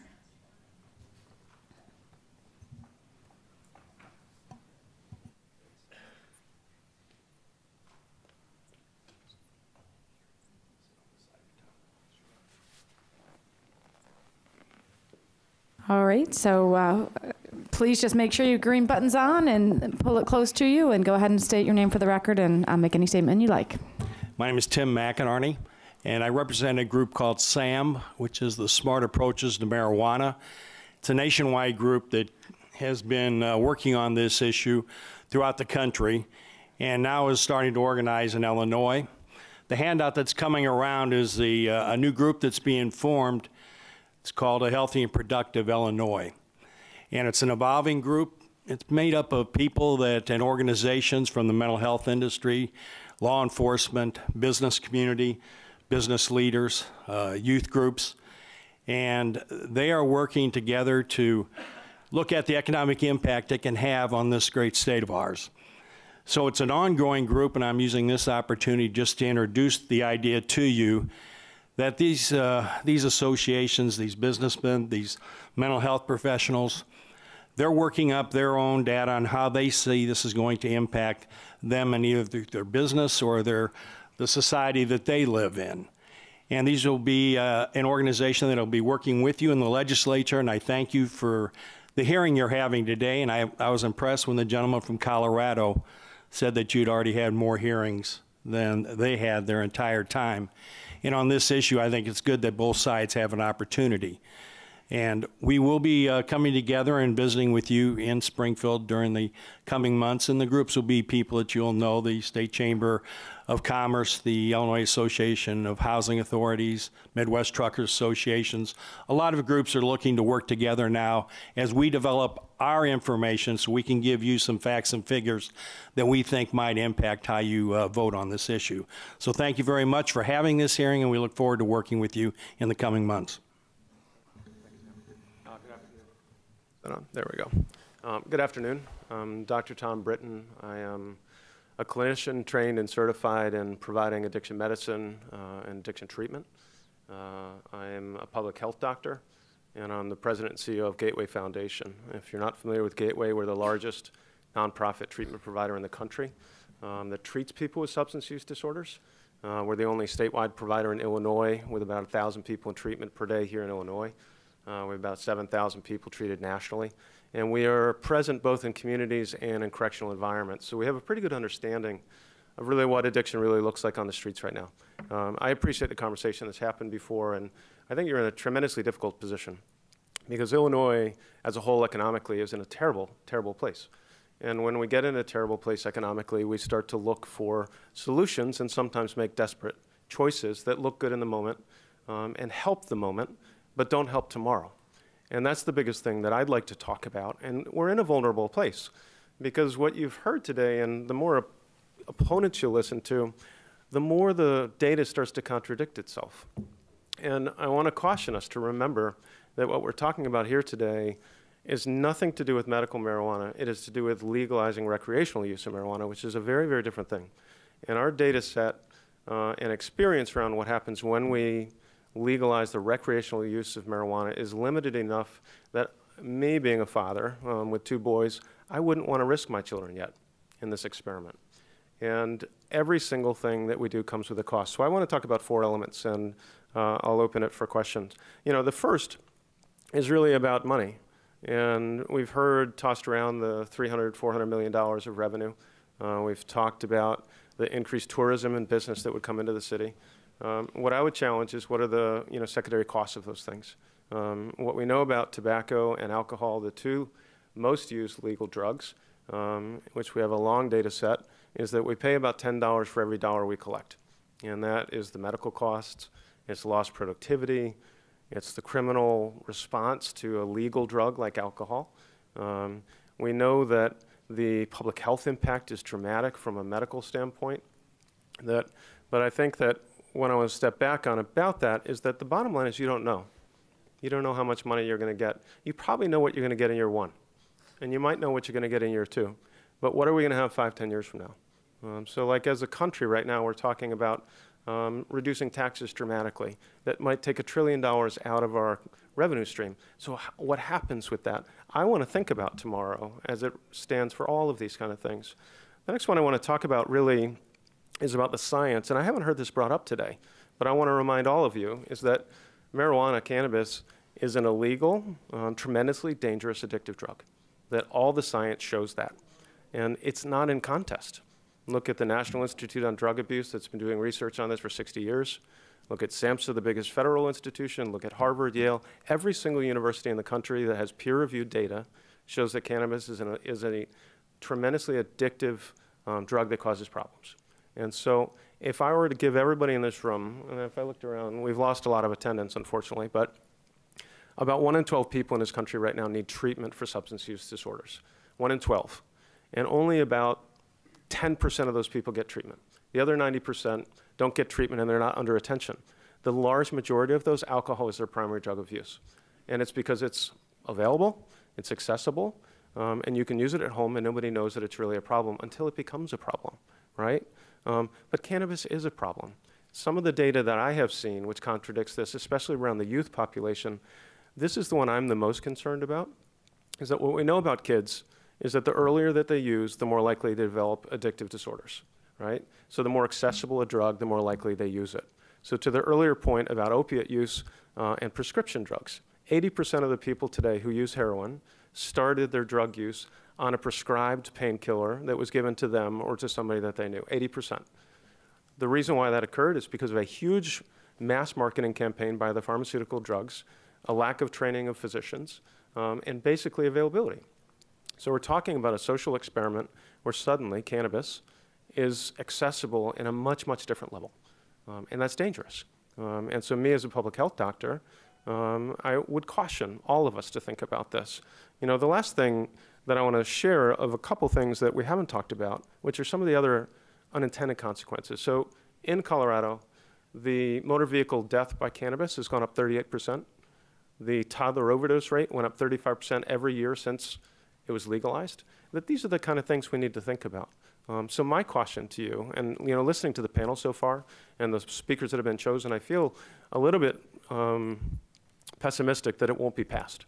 It seems that people are very invested in this, and I think people are thinking a lot about the revenue that it might generate. I would encourage you very carefully to decide who you're listening to and what their motive is. The motive that I bring today is to give me less business. If you pass this, I will have more business, right? Literally. But most of the people, I would encourage you to ask, what's their motive? What do they get out of it? There's hundreds and hundreds of millions of dollars invested right now into the infrastructure to deliver legalized marijuana to the states like Illinois. That this is Joe Camel. It already is. It's too late. Some of the people running for office, nationally and at the state levels, have these investments. And so I want to caution you. One of our programs, Independence and Taylor in the Western neighborhood, marijuana is not the problem that are getting people, shot in our neighborhoods. Only 0.3% of the people who are incarcerated in this country are related to marijuana. 0.3%. So there's 2.2 million people in prison or jail, and only 70,000 of them, it's for substance use or possession related to cannabis. But if you dig into those, they're almost all charges that were pled down from bigger charges. They're not actually because of marijuana. So I want to encourage you not to have the illusion that there's this mass problem of arrest and incarceration for cannabis. It's just not true. So with that, I want to thank you for giving me a chance to talk and give you a chance to ask questions if you'd like. Okay, Senator Hutchinson, then Representative Williams. Thank you for being here. Sure. What is, to your first caution as to whether or not we're looking at this from a revenue specific or from others for some other policy reason, the current rates right now or the current application of marijuana laws right now, do you agree or disagree that those are unevenly applied based on racial demographics? I don't have the data on that. And something that I'm not going to do is try to be an expert in something I'm not. That's rare sometimes in testimony. But I don't know the answer to that. What I know is that the incarceration rates in this country are far disproportionate. Of the person of color who is incarcerated for substance use-related crimes is dramatically different than someone who is not of color. And we know that drug use is pretty consistent across cultures. It's not like the African-American community has a higher rate of use. They actually have a lower rate of use than the white community. And so I think we have a policing and a judicial system that needs reform. There's no question about that. But legalizing marijuana is not the solution. Bias is that people who are addicted need doctors and nurses and counselors, not police officers and jails and prisons. I agree fully. And I think that the question is what brings them in front of the treatment provider. So if you take the 25 million people or so that need treatment in this country and only 3 million people get it, and 18 million don't ever try, right? How do we find them? So I think the benefit of this being an illegal substance is that you can force evaluations. So if I'm driving home drinking today and I get arrested, the requirement is that I get an evaluation and that determines my sentence. But if I get arrested using cannabis, I get a ticket and nothing happens for a period of time. And were I to suggest reform, it would be that anybody who are arrested with a substance were required to have an evaluation, much like alcohol. Because the important thing to be mindful is that no drug is harmful to everybody. You might be one person who could drink the same amount that I can, but you develop a problem or I develop a problem, and it's what matters in the brain. So like another thing that I bring is I'm a person in recovery. And the first drug that I ever used was stealing a beer out of my dad's fridge because it was accessible. And had he had marijuana, I would have been very excited, and unfortunately he didn't. But marijuana is accessible now, and kids are accessing it. And the younger that they are, 1 in 6 children that use marijuana become addicted to it. 1 in 6. That's a massive number, and I want to kind of keep coming back to that. I'd like to keep coming back to that too. I'd also like to know what studies you're citing. I can send it to and you. the research that you're citing, and then who funded that research, especially if there's any connection to pharmaceutical companies. Yeah. The other thing I wanted to ask, let me just take this a little bit further, because you mentioned too that there's a benefit to keeping this illegal so that you can be forced into treatment. But we just established that drug treatment programs really should be in the health space, not the criminal space. So I would also contend that your assessment that all you get is a ticket is also not true for the vast majority of communities of color. It may be true for privileged white kids. You get a ticket, nothing happens, and you go on and live your life and go to college and you never lose anything.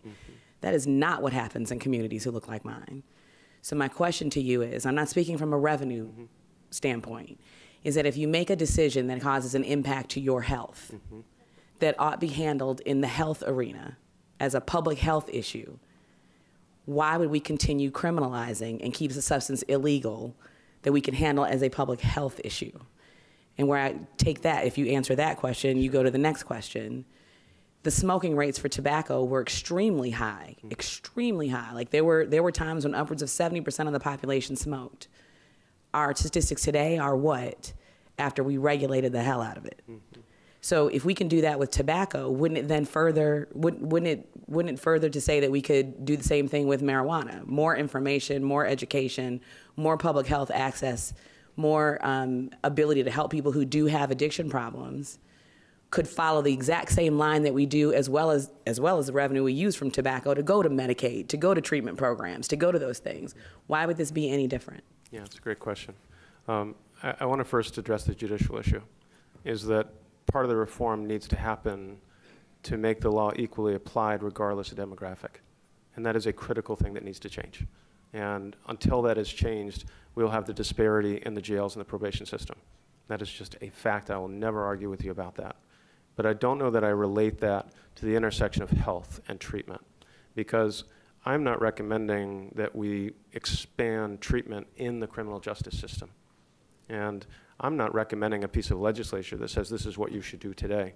What I'm suggesting is that connection with law enforcement is an opportunity to get into treatment that doesn't exist if it's not that case, which means that if I don't get in trouble for drinking and driving, let's just say it was legal starting tomorrow, is that well, you can take it back to when it was illegal. I know. What happened when it was illegal? What did the country look like when alcohol was illegal? Yeah, and I'm not talking about alcohol being legal. I'm talking about drinking and driving. So I am too. Yeah. About what did the country look like when alcohol was illegal? What happened when you got in trouble for having alcohol in this country when it was illegal?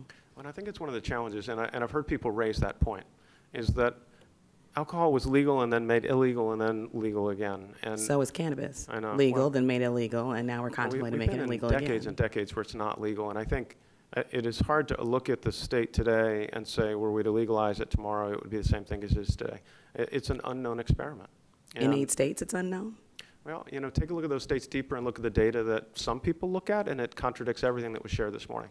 You know, which we don't know but we don't know what you presented, where it came from. Right. I mean, I can tell you one from the Journal of American Medicine Association that came out in February. Funded one by. that showed that in Washington State, for funded example, by. I'm sorry? The journal out of the American Medical Association was funded by. I could send it to you. It's done through Yale, was the university that did the research. Funded by, though, was the question. I don't know. Pharmaceuticals. But go ahead. What it said was that, well, I don't know. I could look it up for real if you want to see it. But that is showed in Washington State, for example, that adolescent use went up 2% the first year and 4% the second year. And that contradicts what the man said first today, Stevens. I don't know which is right. You know, I'm not standing out there measuring. I think what they said is that they didn't really have baseline information, and they drew a correlation between people that were using it illegally and then being absorbed into the legal market. Yeah. So it would make sense that rates rise because we don't know how many people are going to stand and admit that they're smoking, that they're consuming marijuana. So until you have a baseline to say these are how many people are illegally doing it, they're going to self-report and are going to admit that that's what they're doing. You have an absorption rate for folks that were doing it quietly off the radar outside of the criminal justice system who are now choosing to purchase the thing, which could very easily describe a 2 percentage point increase in usage.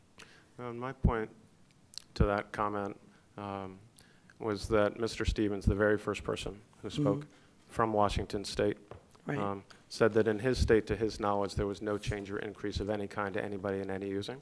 I know there was some separate comments made in the second one. My only purpose in making that comment is that he says one thing and the American, Medical Association Journal said something different. I don't know that anybody knows really what the facts are. You know, I think 5-10 years from now, we'll be standing here and have an idea what the facts are. If Illinois chooses to legalize, they will then know what the consequence was, good or bad, 10 years from now. But the question is, what do you think about now as you're sitting in the seat of what's going to happen 10 years from now? And what do you need to figure out before you pull the trigger? Because do you want to pull the trigger and then find out, the gun's loaded and pointed at somebody? I would argue that it is. And part of that's because I've been treating people with addiction for 27 years.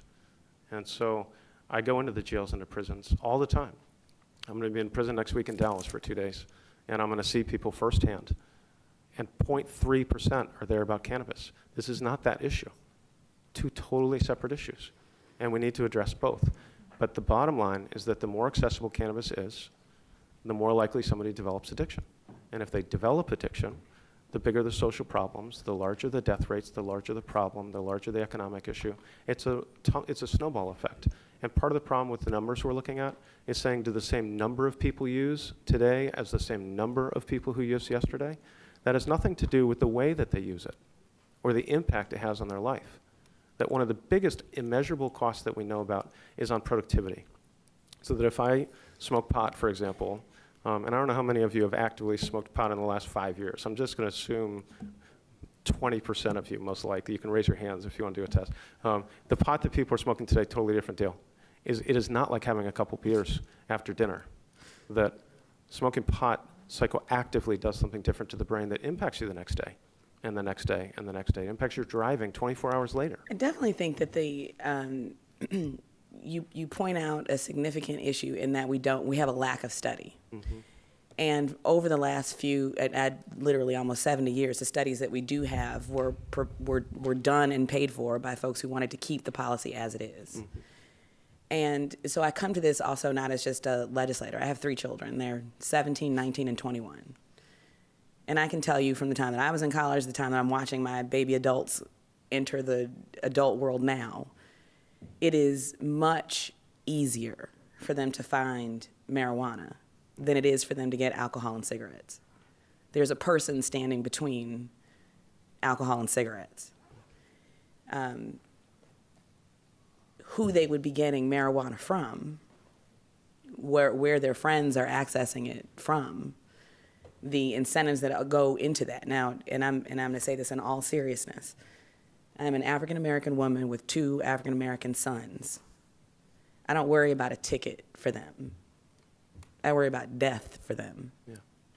So to insinuate that, and I'm just going to answer this for me personally, so I'm not looking at this as just a revenue thing, because Illinois is in a world of hurt, and I chair the revenue committee, and everybody knows I talk about taxes from here to tomorrow. I'm looking at this as to the ability of my children one day to be able to give me grandchildren. Because if they were to make a mistake, what I'm hearing is they deserve to be locked up for it. Not necessarily from you, but from the system as it exists today. That their entire futures need to be at risk because they decided to imbibe in something that millions of people have. That to me is frightening on a level that I don't know I can accurately portray sitting here calmly in a legislative hearing. Yeah. And if you don't have to raise a son in that environment, if you don't have to know what it's like to send your son out into the world and know that nobody's going to ask him if his mother's a senator, then a mistake like that could ruin the rest of his life and has destroyed communities across this state where less than 6% in the 8 states of all these things that have legalized it have minority participation and ownership, but 90% of the impacts have hit those communities of color. So this is not just about revenue. This is about whether or not this is a public health issue, if this is a public safety issue, and whether or not we can do something different than what's clearly not working today. So I'm interested to see where the studies you have and you cite come from and who funded them. Yeah. And I do think that, as I made the point earlier, 46 states with some forms of regulations in some form or fashion, 8 states that have gone to legalization, 22 states that have some sort of a hybrid between medical and recreational. This is not a vacuum. This is not coming out of nowhere. This is not something that we cannot see. We don't see the multiple countries. We don't see. We are now sitting right below Canada, which is going to be the first country in North America to go full recreation. This is coming. Yeah. How we handle it is, I think, the next question. But for anybody who doesn't know what it's like to raise a child in those circumstances, then you don't get to tell me how to respond to it. That would be malfeasance on my part if I wasn't ready and prepared to be able to make sure my children can usher the world off my doorstep and to provide them with some sort of ability to know that a mistake when you're 17, 19, or 21 doesn't ruin the entire rest of your life and everybody you care about. Yeah. So respectfully, this is not just about revenue. No, and I appreciate that very much, you know, and I fully own the fact I'm a rich, white, privileged man who grew up in a society that supports me. You know, that's the reality. And I'm also aware that I have 2 children that have 2 parents with a history of addiction. And so the likelihood of them becoming addicted is dramatically higher than somebody who doesn't have that history. And I am aware that cannabis use is the tip of the spear in the development of addiction for many, many people. I don't like the term gateway because I think it's a weird concept, as if one steps from one to the other. What do you think about cigarettes in terms of, not to use the word gateway, but a legal substance who, at some studies in addiction journals that I've seen, have said that nicotine is a harder habit to break than heroin. Yeah. So if that is the case, wouldn't then cigarettes be more dangerous as a gateway to addictive personalities or addiction issues later, more so than cannabis? It affects a different part of the brain, nicotine, than some of the other drugs. It's a little medical, but I think that the main difference between the 2 drugs is the impact physiologically. If I smoke a cigarette and I'm addicted to cigarettes, I don't really get a high. That's not an issue that comes. No, you if just I get smoke lung a joint, cancer, I do. You kind of die. Yeah, But but more people die from cigarettes than anything else. Right. You know, the Which- secondary killer is alcohol. in terms of a public health hazard and It's a impacts massive on our health life, hazard. right? But I don't think that's a fair argument to say, well, then cannabis shouldn't be important, in the sense that I lump those together.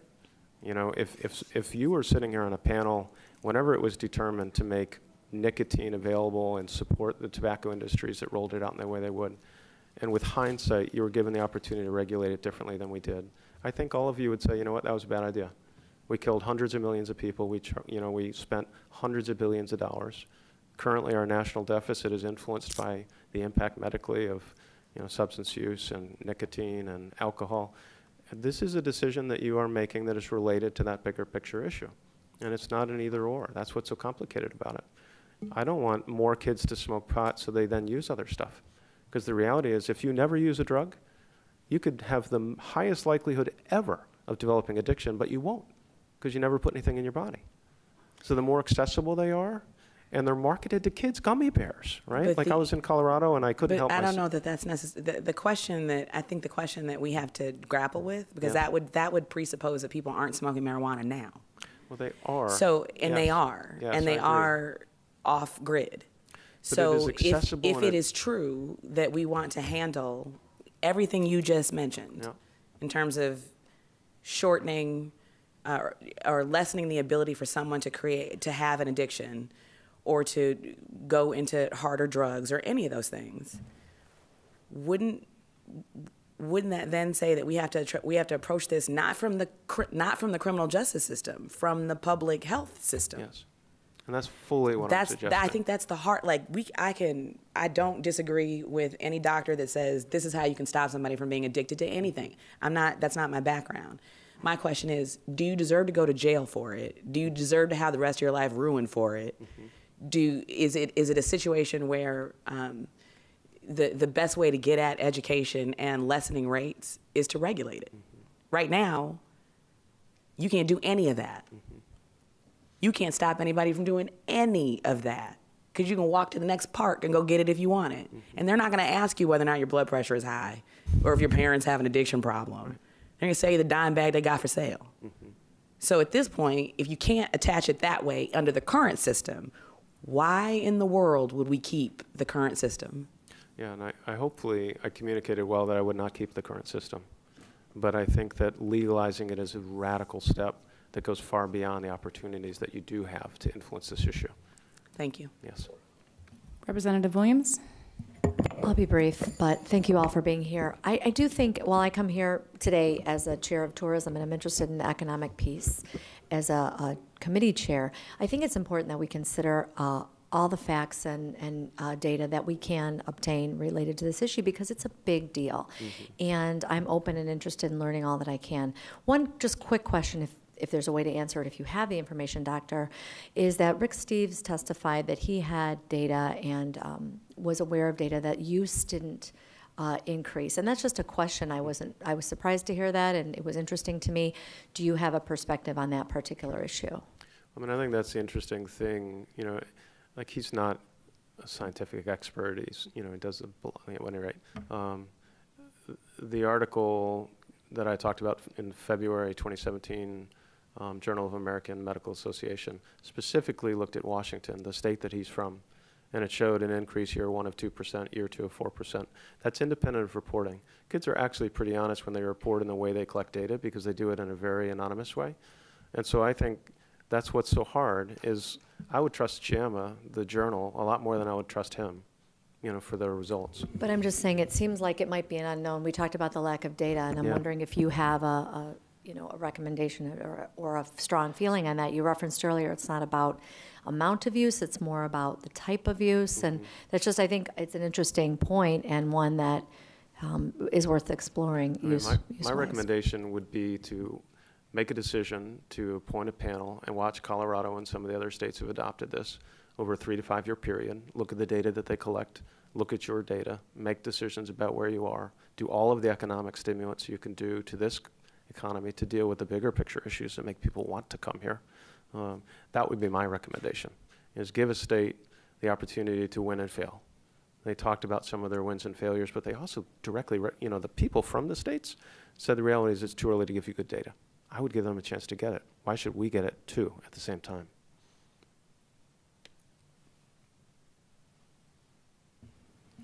Representative Conyers-Irvin. Thank you, Madam Chair. So I just wanted to briefly explain from a residential standpoint. I think that Senator Hutchison did a great explanation from a parental standpoint.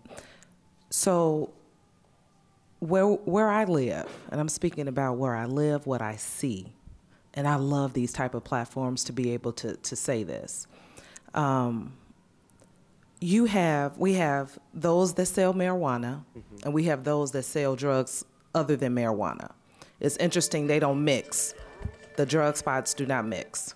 So we have found that for those that sell marijuana, those that sell it and those that buy it are relatively noisy. Most of the time it's younger people, a lot of ruckus going on. Children are not allowed to play outside. Seniors can't come outside of their homes because it is that disruptive. Marijuana. Outside of marijuana sales, we have found that the users are a little bit more subtle. They come, they buy their dope, they leave. We typically don't hear a lot of complaints from residents for those type of drugs outside of marijuana because marijuana has been so disruptive, the sale of it. So a lot of people, I don't believe, truly understand how the black market of marijuana has been a detriment to our community. So I say that to say it truly doesn't surprise me when you say about the prison population. And I say, as a resident, I'm speaking, that doesn't surprise me because it seems like they're selling drugs like candy, marijuana, like candy currently, from what I see in these communities.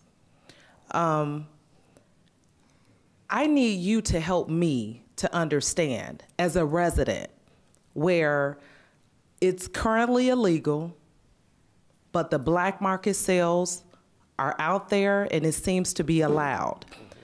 The city of Chicago has decriminalized the possession of marijuana. You're aware of that, correct? Yeah. And marijuana is being sold like candy, easily out in the open. So can you help me as a resident to understand why would a resident be against some type of regulation? Or how do we fix the situation that we're in right now? Because I appreciate you saying you wouldn't keep it the way it is. Yeah, that's a really hard question. You know, I don't know that I have a good answer to that. It's interesting. I wonder what it was like 15 years ago, before marijuana was kind of recognized as more acceptable. Like, there's a lot of acceptance that has been taken about marijuana in general. People seem to believe that it's less harmful than they used to believe. It's more readily used in a public way. Like I was walking down the street the other day, and there was like a guy walking down the street smoking a joint. I was like, what a weird thing, which I think you're not allowed to actually do in Colorado. But I think that part of what's happened is it's become so accepted that people are flaunting the law. Whereas if you're caught with heroin or cocaine or one of the other drugs, the consequence is pretty stiff. And so I think that the risk is we're getting closer and closer towards an open market like that. You know, I think it was you who raised really a very good point earlier about the black market with kids under 21, is that market's not going away. And what's going to happen is it's going to become a diversion market, meaning that people are going to buy it and give it to kids, or that they're going to steal it from their parents, because now the parents are going to be a little more open about it. But that market's never going to change. And 8-9% of kids smoking pot, that's a lot of kids. There's still going to be a big illegal drug market for that.